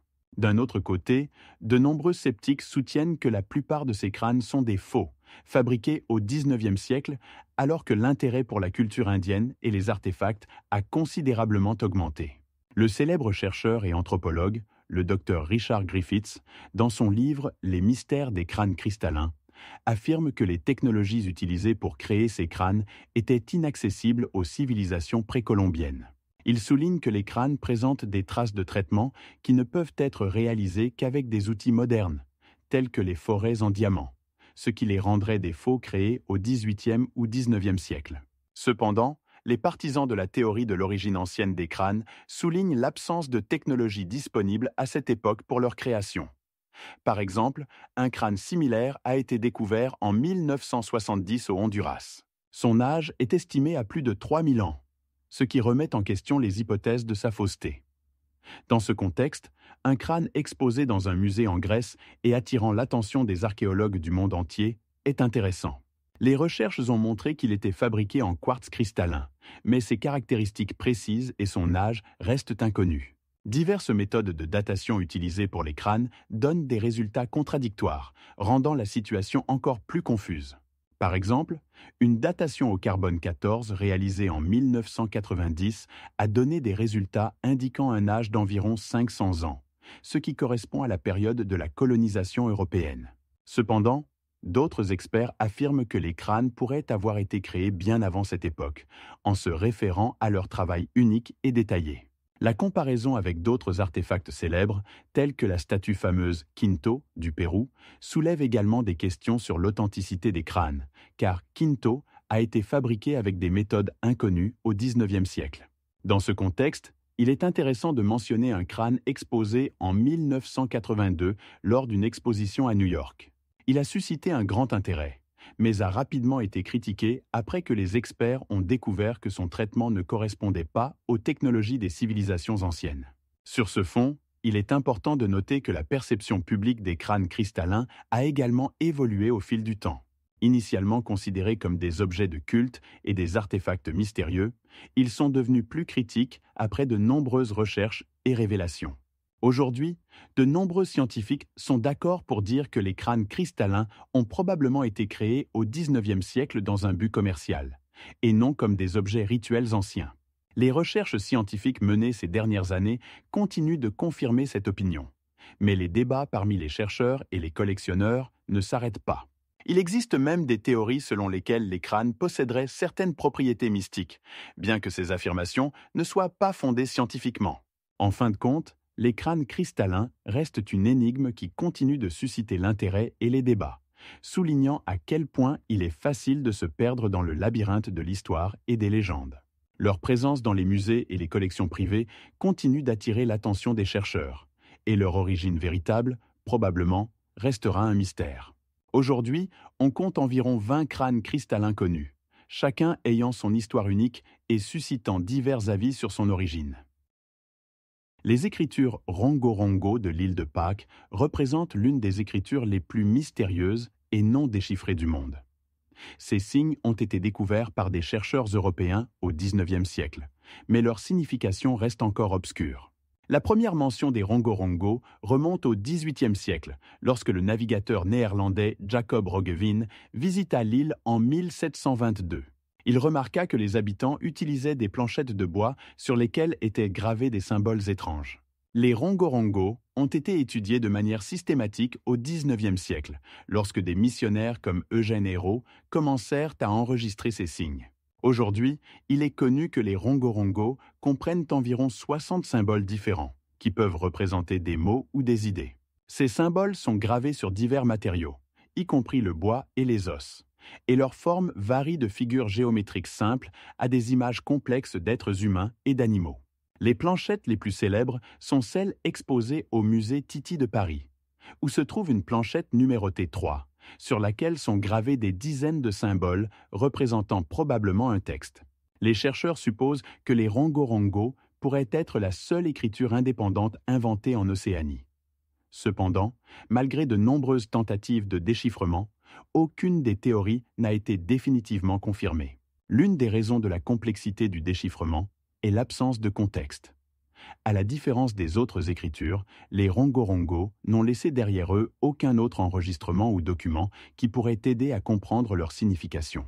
Par exemple, si on compare avec l'écriture cunéiforme sumérienne qui a été trouvée sur des milliers de tablettes avec divers textes, les rongorongo restent pratiquement le seul témoignage de la culture écrite de l'île de Pâques. Certains chercheurs suggèrent que les rongorongo pouvaient être utilisés pour transmettre des traditions orales ou des textes rituels, ce qui les rend uniques parmi les écritures connues. Des travaux scientifiques, comme ceux du professeur Claude Charpentier et de son équipe, montrent que les rongorongo pourraient inclure des éléments similaires aux hiéroglyphes, mais leur structure et leur système de signes restent obscurs. Selon certaines estimations, les rongorongo pourraient avoir émergé entre le XIVe et le XVIe siècle, lorsque la culture Rapa Nui de l'île de Pâques était en pleine expansion. Les légendes locales racontent que les rongorongo ont été donnés aux hommes par des dieux, ce qui pourrait témoigner de leur valeur rituelle.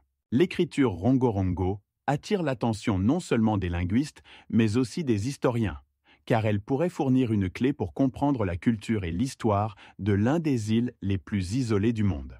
Cependant, chaque nouvelle tentative de déchiffrement se heurte aux mêmes difficultés: l'absence d'un système de signes unifiés et l'obscurité de leur signification. Certains chercheurs avancent des théories selon lesquelles les rongorongo pourraient être liés à d'autres écritures, comme celles des Mayas ou des hiéroglyphes égyptiens, mais ces théories ne sont pas confirmées. En conséquence, les rongorongo restent non seulement une énigme littéraire, mais aussi un objet d'étude important pour tous ceux qui s'intéressent aux formes primitives d'écriture. Ce phénomène unique continue de susciter des débats dans les cercles scientifiques et reste l'un des rares exemples où une écriture pourrait avoir été créée en isolement, sans influence d'autres cultures. Il existe des hypothèses selon lesquelles les rongorongo étaient utilisés pour enregistrer des histoires, des lois ou des rituels, mais cela reste une simple hypothèse. De nos jours, l'étude des rongorongo est devenue un objet d'intérêt non seulement pour les scientifiques, mais aussi pour les amateurs d'histoire, ce qui confirme son statut de l'un des artefacts les plus intrigants de l'Océanie. Les rongorongo ne sont pas seulement une écriture, mais un symbole du patrimoine culturel, qui peut-être restera à jamais une énigme non résolue. Le château de Sacsayhuaman, situé à seulement 2 km au nord de la capitale des Incas, Cusco, est l'un des plus impressionnants réalisations architecturales de l'ancienne Pérou.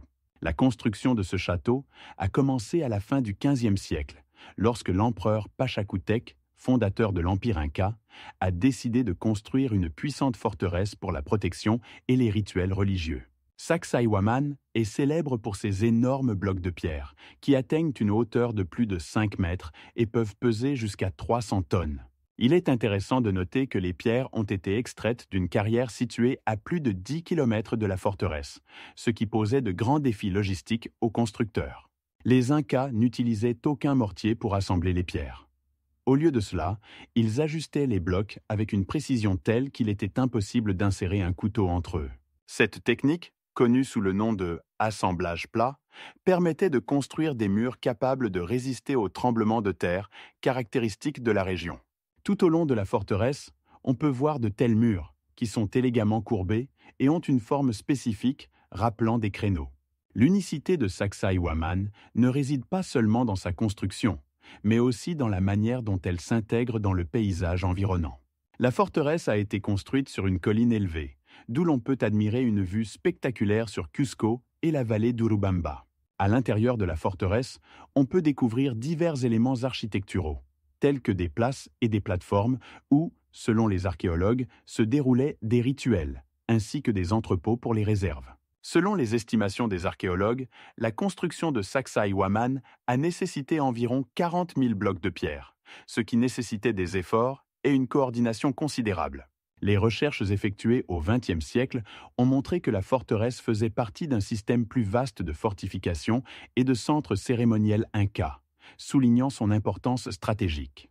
La restauration de certaines parties de la forteresse a commencé au début du XXIe siècle, lorsque le gouvernement péruvien a pris conscience de l'importance de préserver ce patrimoine pour les générations futures. Sacsayhuaman a été inscrit au patrimoine mondial de l'UNESCO en 1983, ce qui a reconnu son importance culturelle et historique. Les habitants locaux et les touristes du monde entier sont émerveillés non seulement par ses dimensions et son savoir-faire, mais aussi par les mystères qui l'entourent encore. Par exemple, il est toujours inconnu comment les Incas ont pu traiter de tels blocs de pierre avec une telle précision, en utilisant uniquement des outils simples. Il existe de nombreuses théories, certaines suggérant l'utilisation de coins en bois pour élargir les fissures dans les pierres, d'autres affirmant que les Incas pouvaient utiliser des méthodes basées sur le chauffage et le refroidissement des pierres. Il est important de noter que, malgré tous les accomplissements des Incas, Sacsayhuaman est devenu victime de la colonisation espagnole, lorsque de nombreux blocs ont été utilisés pour la construction de bâtiments à Cusco colonial. Cependant, même dans son état détruit, la forteresse conserve son atmosphère majestueuse et continue d'attirer l'attention des chercheurs et des touristes. Actuellement, divers événements culturels sont organisés autour de Sacsayhuaman, y compris des festivals traditionnels, ce qui aide à préserver et transmettre le patrimoine Inca aux générations futures. Sacsayhuaman reste un symbole de l'architecture et de l'ingénierie Inca. Sa grandeur et son mystère continuent d'émerveiller et d'intriguer. Le manuscrit de Voynich est un livre médiéval unique, écrit dans une langue inconnue, créé au début du XVe siècle, probablement entre 1410 et 1420. Ce manuscrit a été nommé d'après l'antiquaire Wilfrid Voynich, qui l'a acquis en 2014, mais son origine reste un mystère. Il se compose de 260 pages, dont de nombreuses sont illustrées de plantes étranges, de phénomènes astronomiques et d'autres images énigmatiques qui n'ont pas d'équivalent dans les textes scientifiques ou artistiques connus de cette époque. Ces dessins, exécutés avec une précision détaillée, représentent des plantes stylisées qui ne correspondent à aucun type botanique connu, ce qui incite les chercheurs à formuler diverses hypothèses sur l'origine et la destination du manuscrit. Des linguistes et des cryptographes ont tenté de déchiffrer le texte en utilisant diverses méthodes, y compris l'analyse statistique et des algorithmes informatiques, mais aucun d'eux n'a pu obtenir un résultat définitif. Par exemple, le cryptographe italien John Taddy a utilisé des algorithmes d'apprentissage automatique pour analyser la structure de la langue en 2012, mais il a conclu que le texte pouvait être un langage artificiel ou un code conçu pour masquer des informations. Le texte du manuscrit comprend plus de 200 000 symboles, ce qui en fait l'un des textes les plus longs non déchiffrés de l'histoire.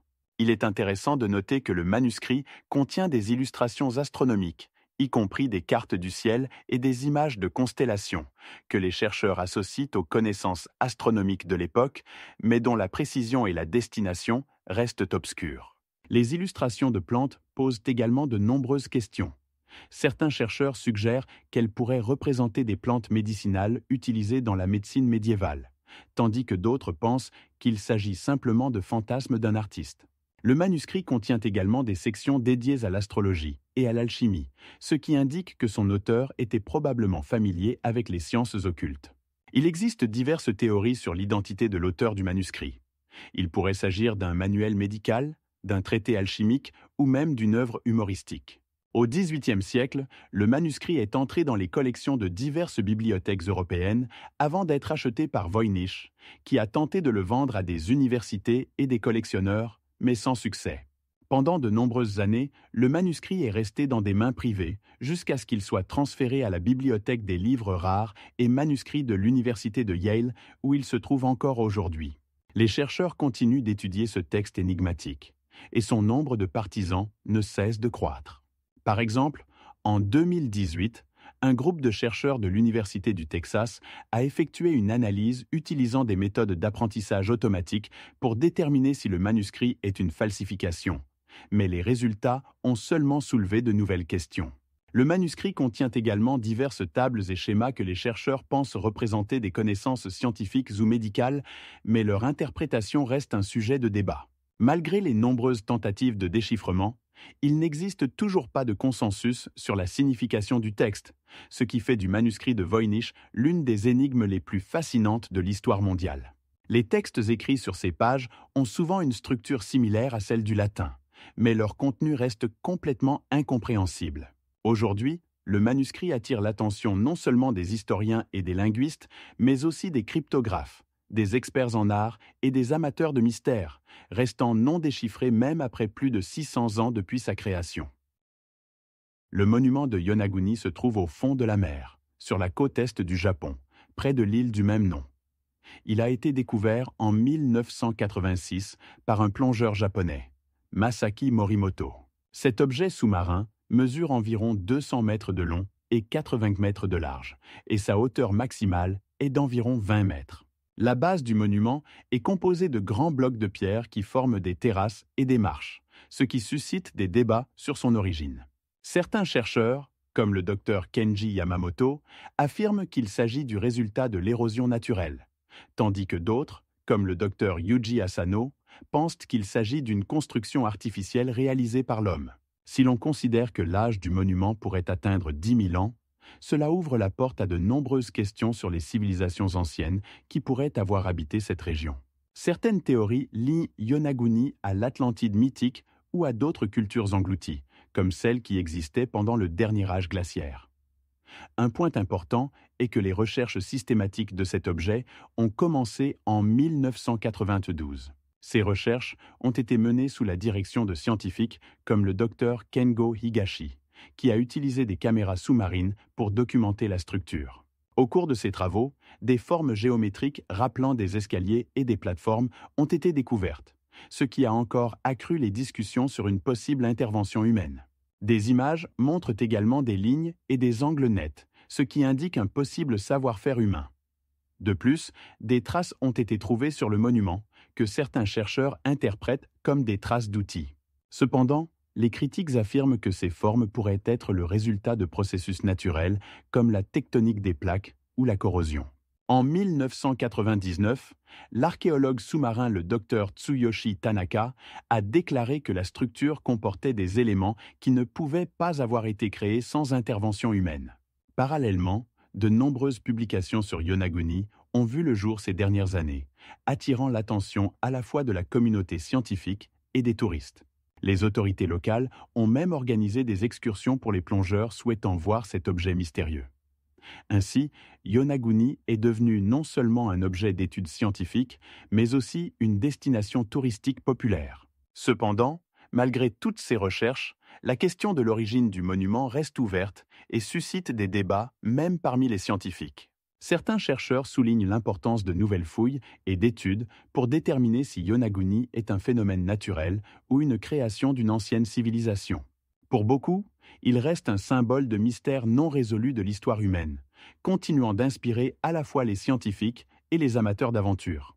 En 1998, un symposium international a été organisé pour étudier Yonaguni, où des scientifiques du monde entier ont discuté de son importance et de son impact sur notre compréhension des cultures anciennes. Lors de ce symposium, il a été décidé de poursuivre les recherches pour mieux comprendre l'histoire de cet objet.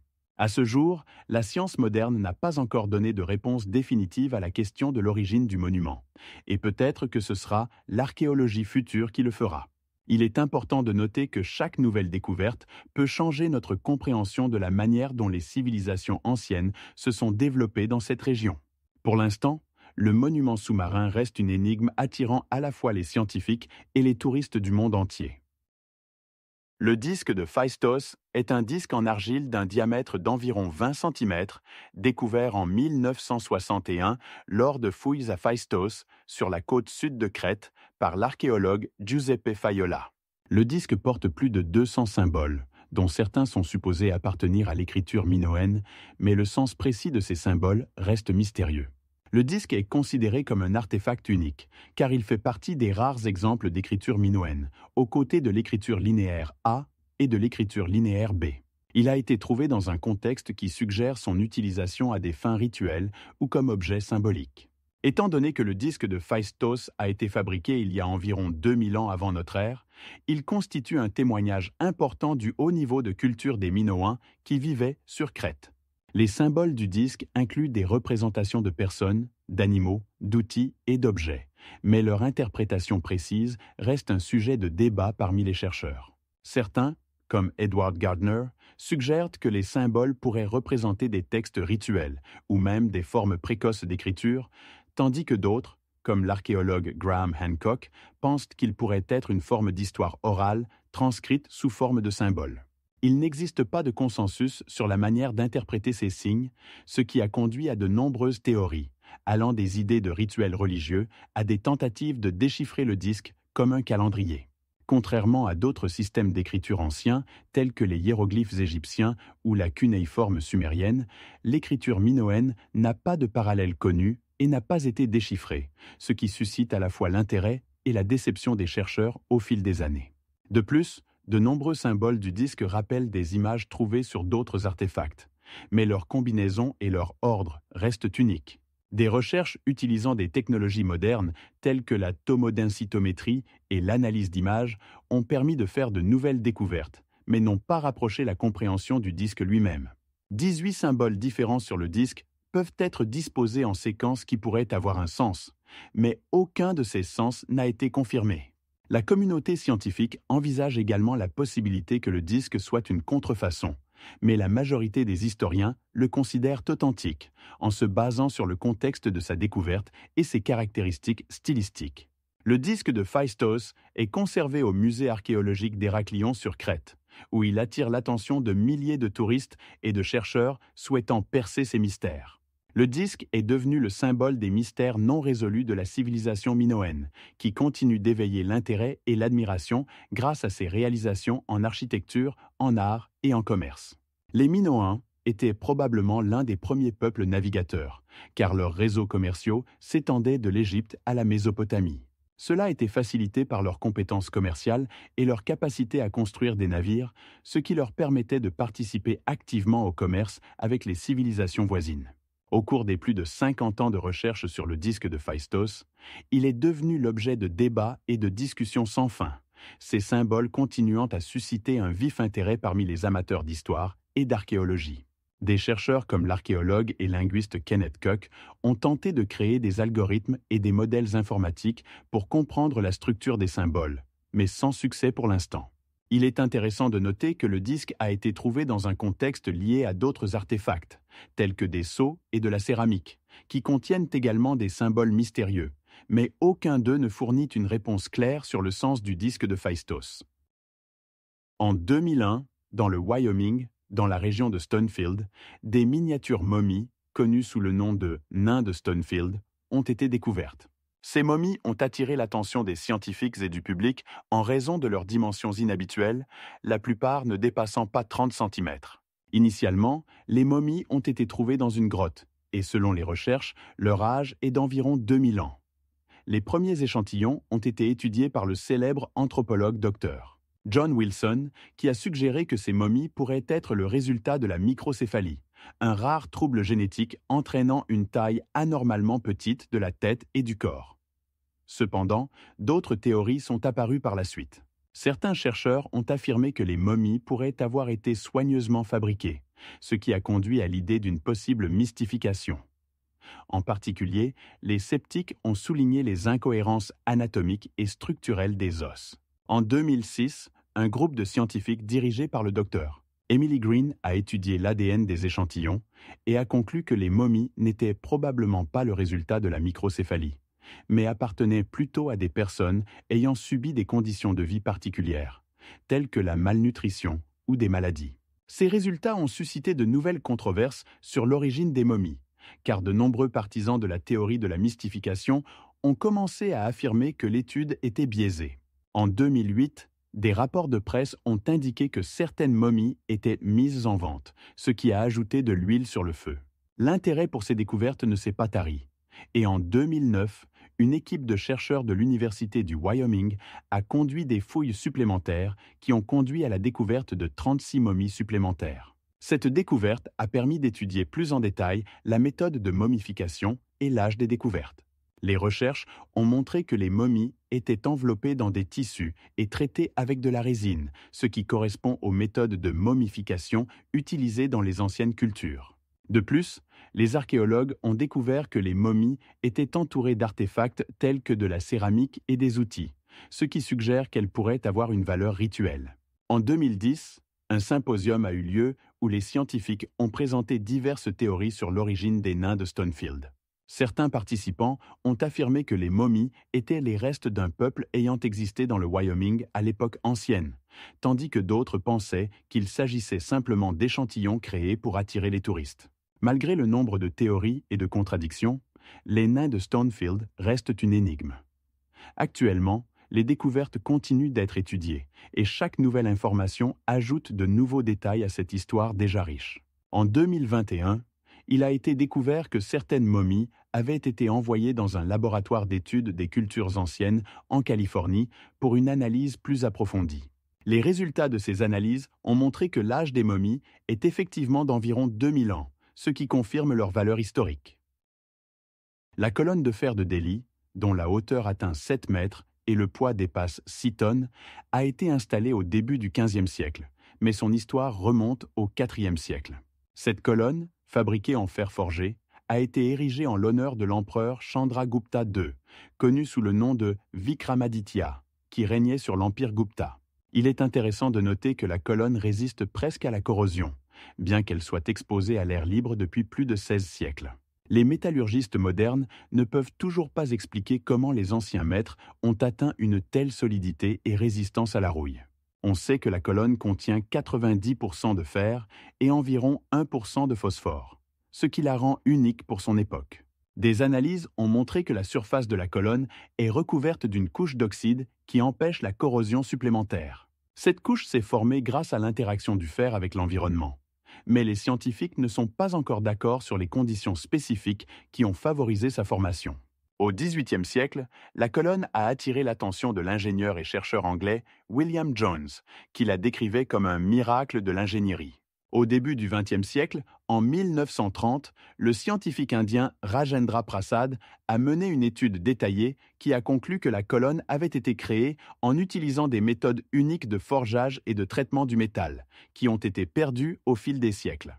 Contrairement aux méthodes modernes, les métallurgistes indiens anciens utilisaient une technique appelée forge non déformante, où le métal n'était pas soumis à des températures élevées, ce qui pourrait expliquer sa longévité.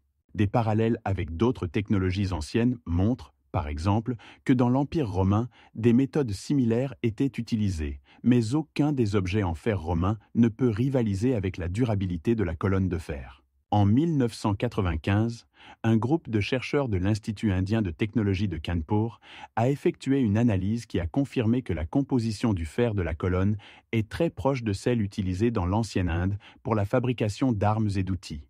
Cette découverte indique que les métallurgistes anciens indiens possédaient des connaissances très avancées en traitement et utilisation du fer. Au fil des siècles, la colonne est devenue non seulement un objet d'étude, mais aussi un symbole de l'ingénierie indienne, attirant des touristes du monde entier. Actuellement, la colonne de fer de Delhi est considérée comme l'un des plus anciens exemples d'utilisation de technologies métallurgiques encore utilisées aujourd'hui. 80% de sa surface sont rouillées, mais cette rouille forme une couche protectrice qui empêche la dégradation supplémentaire du métal. Cependant, les chercheurs continuent de chercher à comprendre les secrets de sa longévité, et beaucoup croient que cela pourrait conduire à de nouvelles avancées dans le domaine de la métallurgie. Au début des années 2000, les progrès technologiques ont permis de développer de nouvelles méthodes d'études qui permettent d'examiner plus en profondeur la structure du métal et ses propriétés. En particulier, l'utilisation de la diffraction des rayons X et du microscope électronique est devenue possible grâce aux avancées en sciences des matériaux, ouvrant de nouvelles perspectives pour l'étude des technologies anciennes. Les faits concernant la colonne de fer deviennent de plus en plus intrigants, et les chercheurs continuent leur travail pour comprendre comment les anciens maîtres ont pu créer un objet qui continue de fasciner les scientifiques et les touristes. En Mexique, on trouve des têtes géantes Olmec pesant jusqu'à 40 tonnes. Ces sculptures monumentales, réalisées en basalte, constituent un exploit exceptionnel de la culture Olmec, qui a existé d'environ le XIIIe siècle avant notre ère au IVe siècle de notre ère. Les Olmecs, considérés comme les prédécesseurs de la plupart des civilisations hautement développées de Mésoamérique, ont créé plus de 17 de ces têtes, chacune représentant des visages stylisés, probablement de chefs ou de dieux. Ces têtes ont été taillées dans du basalte, extrait à une distance allant jusqu'à 100 km des lieux où elles ont été installées, ce qui met en évidence le niveau d'organisation du travail et la technologie caractéristique de la société Olmec. Les recherches montrent que le transport de tels blocs lourds nécessitait de nombreuses personnes et des solutions techniques complexes. Par exemple, certains scientifiques suggèrent que les Olmecs utilisaient un système de rouleaux et de cordes pour déplacer les pierres sur terre et à travers les rivières. Les têtes les plus célèbres se trouvent dans des lieux comme La Venta et San Lorenzo, où elles ont été découvertes lors de fouilles archéologiques commencées au XIXe siècle. La première tête a été découverte en 1831, et depuis lors, les archéologues continuent de trouver de nouveaux spécimens, chacun ayant des caractéristiques uniques. La hauteur des têtes varie de 2 à 3 mètres, et leurs dimensions et leurs détails suscitent l'admiration. Par exemple, l'une des plus grandes têtes, trouvée à San Lorenzo, atteint une hauteur de 3 mètres et demi et pèse plus de 30 tonnes. On peut observer sur certaines d'entre elles des caractéristiques distinctives, telles que des nez plats, des lèvres épaisses et des pommettes larges, ce qui laisse penser que ces sculptures avaient des fonctions rituelles ou symbolisaient le pouvoir. La culture Olmec, qui a laissé ces artefacts mystérieux, est considérée comme la première civilisation de Mésoamérique, et son influence se fait sentir dans les cultures plus tardives telles que les Mayas et les Aztèques. De nombreux chercheurs, comme l'archéologue mexicain Ricardo Escobar, affirment que les têtes Olmec symbolisent non seulement la force physique, mais aussi la puissance politique, ce qui souligne l'importance de ces monuments dans la structure sociale de l'époque. Contrairement aux cultures plus tardives, les Olmecs n'ont pas laissé de sources écrites, et la plupart des connaissances sur eux reposent sur les découvertes archéologiques et les recherches. Ces têtes géantes continuent d'inspirer et d'intriguer les chercheurs et les touristes qui cherchent à percer les mystères de la civilisation Olmec et à comprendre leur place dans l'histoire de l'humanité. À ce jour, de nombreuses de ces têtes peuvent être vues dans les salles archéologiques des musées, comme le Musée national d'anthropologie à Mexico, où elles attirent l'attention des visiteurs par leur grandeur et leur mystère. Les dodécaèdres romains, ce sont des objets mystérieux en bronze, des dodécaèdres de 12 faces, découverts sur le territoire de l'Empire romain, dont l'usage reste un sujet de débat parmi les historiens et les archéologues. Ces objets ont été fabriqués entre le 1er et le 3e siècle de notre ère, et plus de 100 exemplaires ont été découverts dans différentes parties de l'Europe, y compris l'Allemagne, la France et le Royaume-Uni. Chaque dodécaèdre possède 12 faces, chacune dotée de trous de différents diamètres, ce qui ajoute à leur mystère. Leur taille varie, mais la plupart mesurent environ 20 cm de hauteur et pèsent environ 1 kg. Certains chercheurs pensent qu'ils pourraient avoir servi d'outils de mesure, expliquant ainsi la présence de trous de différentes tailles, qui auraient pu servir à installer divers instruments de mesure. Par exemple, ils auraient pu servir à mesurer des angles ou des distances, mais les méthodes exactes d'utilisation restent inconnues. D'autres scientifiques suggèrent qu'ils auraient pu être utilisés comme jouets pour enfants, expliquant ainsi leur diversité de formes et de tailles. Cependant, ces hypothèses ne sont pas confirmées par des données archéologiques. Les découvertes de dodécaèdres sont souvent accompagnées d'autres artefacts, tels que de la céramique ou des outils, ce qui complique la détermination de leur fonction précise. Dans un cas célèbre, un dodécaèdre en bronze a été découvert en Allemagne dans les années 1960, avec des trous parfaitement adaptés pour être fixés sur une perche ou un pilier, ce qui pourrait indiquer une utilisation dans des pratiques rituelles. Cependant, aucune de ces hypothèses n'a reçu un large soutien dans la communauté scientifique. Certains chercheurs, comme le professeur David Woods de l'Université d'Oxford, avancent l'hypothèse que les dodécaèdres pourraient avoir une fonction astronomique, servant peut-être à des calculs liés au mouvement des corps célestes. Dans ce contexte, les trous auraient pu servir à observer les étoiles ou les planètes en fonction de la saison. Cependant, aucune preuve convaincante ne soutient cette théorie. En 1985, Une conférence a eu lieu à Londres pour discuter des divers aspects de l'utilisation des dodécaèdres, et les opinions des scientifiques étaient divisées. Certains les considéraient comme des objets purement décoratifs, d'autres comme des outils pratiques. Mais personne n'est parvenu à un consensus. Les dodécaèdres romains restent donc un symbole de mystère, et chaque nouvel exemplaire découvert ne fait que renforcer ce mystère. Le dodécaèdre le plus célèbre a été découvert en 1920 aux Pays-Bas. Il était en bronze et orné de motifs complexes témoignant du haut niveau de maîtrise des forgerons romains. Dans ce contexte, la question de savoir quelle fonction exacte ces objets pouvaient remplir dans la vie quotidienne des Romains anciens reste ouverte.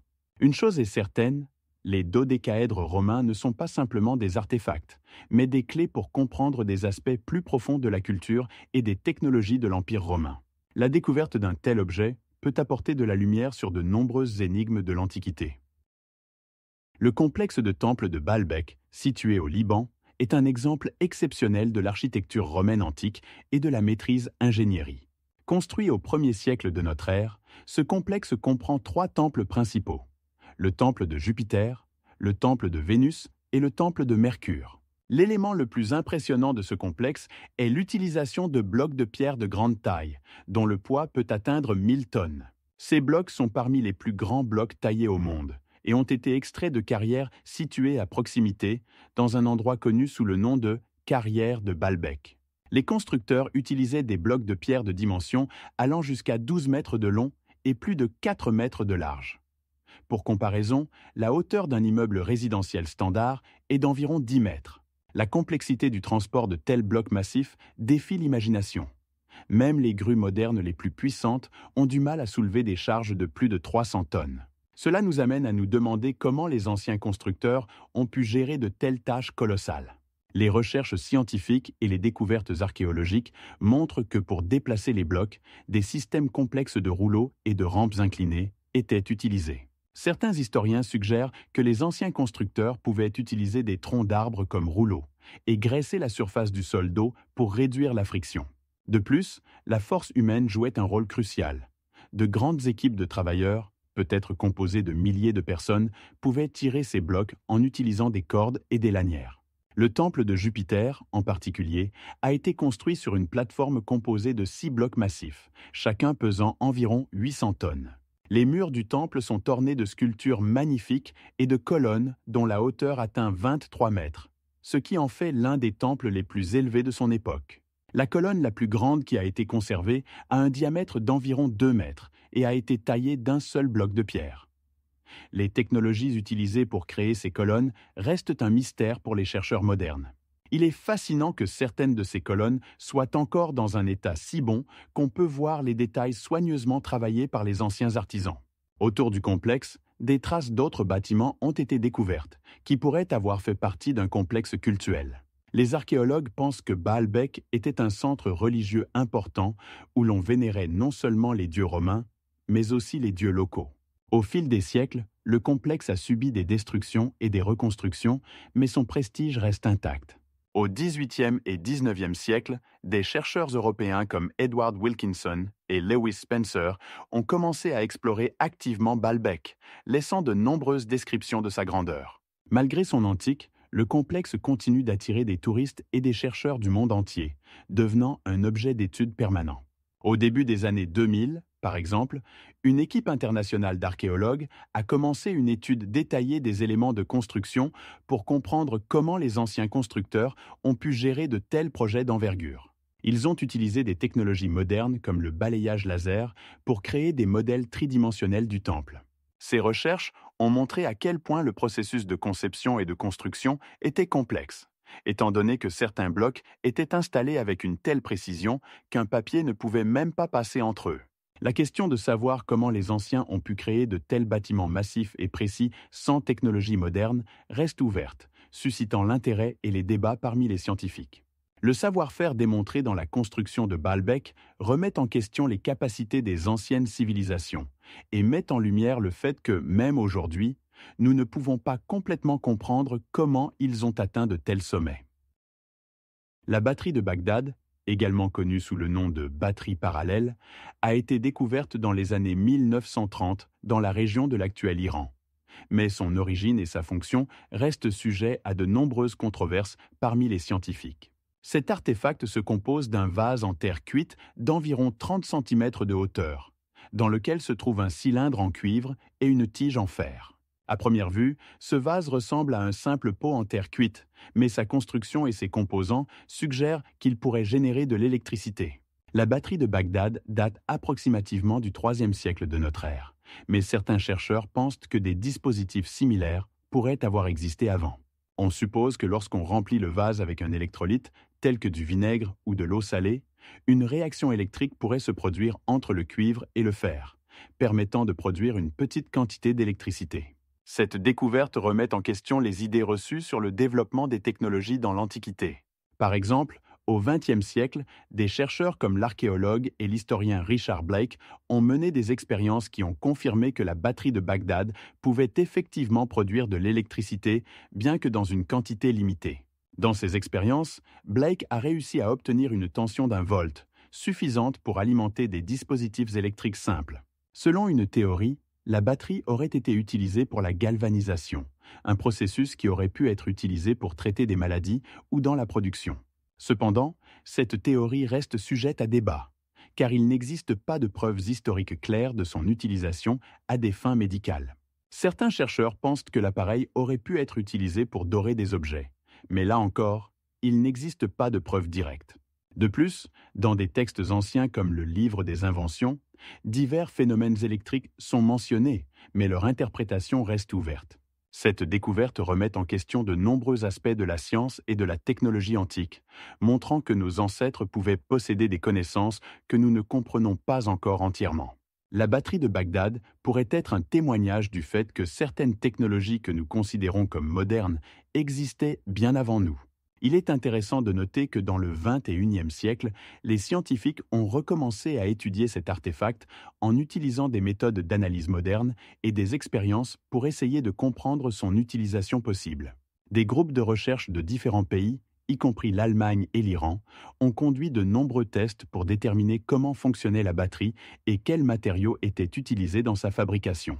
Lors d'une de ces expériences, menée en 2006, les chercheurs ont réussi à reproduire le fonctionnement de l'appareil, obtenant un courant électrique qui pouvait alimenter des diodes électroluminescentes. Ces expériences confirment que la batterie de Bagdad pouvait effectivement fonctionner comme une source d'énergie moderne, ouvrant de nouvelles perspectives sur la compréhension du progrès scientifique des civilisations anciennes. En tenant compte de tous ces faits, il devient évident que la batterie de Bagdad n'est pas seulement un artefact, mais une clé pour résoudre de nombreux mystères du monde antique qui continuent de cacher de nombreux secrets non résolus. Dans ce contexte, il est important de noter que la batterie de Bagdad est également devenue un objet de nombreuses spéculations et théories du complot, car certains affirment qu'elle aurait pu être utilisée par des extraterrestres ou dans des rituels alchimiques. Ces hypothèses, bien qu'elles n'aient pas de fondement scientifique, soulignent à quel point cet artefact a influencé la culture populaire et la perception actuelle de l'histoire. Les recherches continuent, et chaque nouveau projet pourrait apporter des découvertes inattendues, rendant la batterie de Bagdad l'une des plus intrigantes énigmes de l'archéologie et de l'histoire de la science. La hauteur du vase est d'environ 30 cm, et la longueur de la tige en fer atteint 10 cm. L'archéologie n'est pas seulement une science du passé, c'est une véritable arène de combat pour la vérité, où chaque découverte peut bouleverser notre compréhension de l'histoire humaine. Par exemple, en 2006 en Irak, des archéologues dirigés par le docteur David Hopkins ont découvert une ville antique qui, selon les hypothèses, était le centre de la civilisation sumérienne, existant il y a plus de 5000 ans. Ils ont trouvé des vestiges de bâtiments utilisés à des fins administratives et religieuses, remettant en question les représentations traditionnelles du développement des sociétés à cette époque. Ces découvertes montrent que les Sumériens ne construisaient pas seulement des villes, mais développaient également des systèmes complexes de gestion et de commerce. Une situation similaire a été observée au Mexique, où en 2015, des archéologues dirigés par le docteur José Lopez ont découvert dans la région de Tenochtitlan des vestiges de temples indiquant la présence de pratiques religieuses développées bien avant la colonisation espagnole. Ces temples, datés du XIIIe siècle, contiennent des objets rituels uniques tels que des couteaux sacrificiels et des statues de dieux, témoignant d'un haut niveau de développement culturel des Aztèques. En Europe, En 1930, une équipe d'archéologues de l'Université de Cambridge, dirigée par la professeure Anna Clark, a découvert sur le site d'un ancien camp romain en Grande-Bretagne des fragments de céramique uniques qui, selon les chercheurs, datent du 1er siècle de notre ère et montrent que les Romains interagissaient activement avec la population locale. Ces découvertes posent des questions sur la manière dont les cultures étaient assimilées à l'époque antique. En Chine, en 2018, des archéologues ont découvert dans la province du Hubei les vestiges d'un ancien établissement, dont l'âge est estimé à plus de 4000 ans. Des habitations et des outils uniques en néphrite ont été trouvés, indiquant un haut niveau de technologie de traitement de la pierre à cette époque. De telles découvertes nous obligent à réévaluer l'évolution des technologies et les liens culturels entre différentes régions. En Scandinavie, en 2019, des archéologues ont découvert une tombe de Vikings contenant des objets indiquant un commerce avec le Moyen-Orient. Des monnaies arabes et des tissus orientaux ont été trouvés, indiquant que les Vikings n'étaient pas des tribus isolées, mais participaient activement au commerce international. Ces exemples montrent comment l'archéologie ouvre de nouveaux horizons pour la compréhension de l'histoire humaine. Chaque découverte n'est pas seulement un artefact, mais une clé pour comprendre le réseau complexe de relations entre les cultures, les peuples et les époques. Avec chaque nouvelle découverte, nous comprenons de mieux en mieux que l'histoire de l'humanité est bien plus complexe et stratifiée que nous ne le pensions. Les recherches continuent, et chaque année, l'archéologie pose de nouvelles questions et mystères qui nécessitent une étude approfondie. À mesure que les technologies se développent, de nouvelles méthodes de datation et d'analyse, telles que la datation au carbone 14 et l'analyse ADN, permettent de faire de nouvelles découvertes et de réévaluer les faits connus. Par exemple, grâce à l'analyse ADN, les scientifiques ont pu confirmer que certaines migrations humaines anciennes ont eu lieu bien plus tôt que prévu. Cela change notre vision des migrations et du mélange des peuples à l'époque antique. Chaque nouvelle découverte en archéologie nous rappelle que le passé n'est pas seulement une collection de faits, mais une histoire vivante, pleine de surprises et de découvertes. La communauté scientifique continue de travailler pour résoudre ces mystères, et de nombreuses découvertes fascinantes nous attendent. Les recherches archéologiques sont non seulement un moyen de connaître l'histoire, mais aussi une partie importante du patrimoine culturel de l'humanité. Il est important de se rappeler que chaque découverte est une occasion d'apprendre quelque chose de nouveau sur notre monde et sur nous-mêmes. En conséquence, l'archéologie reste un domaine dynamique et en constante évolution, ouvrant de nouveaux horizons et possibilités de recherche. En 2023, lors de fouilles dans la vallée de l'Indus, des archéologues ont découvert des vestiges d'un système de drainage complexe, témoignant du haut niveau de pensée ingénieuse de la civilisation indienne. Cette découverte montre que même à l'époque ancienne, les gens pouvaient créer des technologies et des systèmes complexes pour gérer les ressources en eau.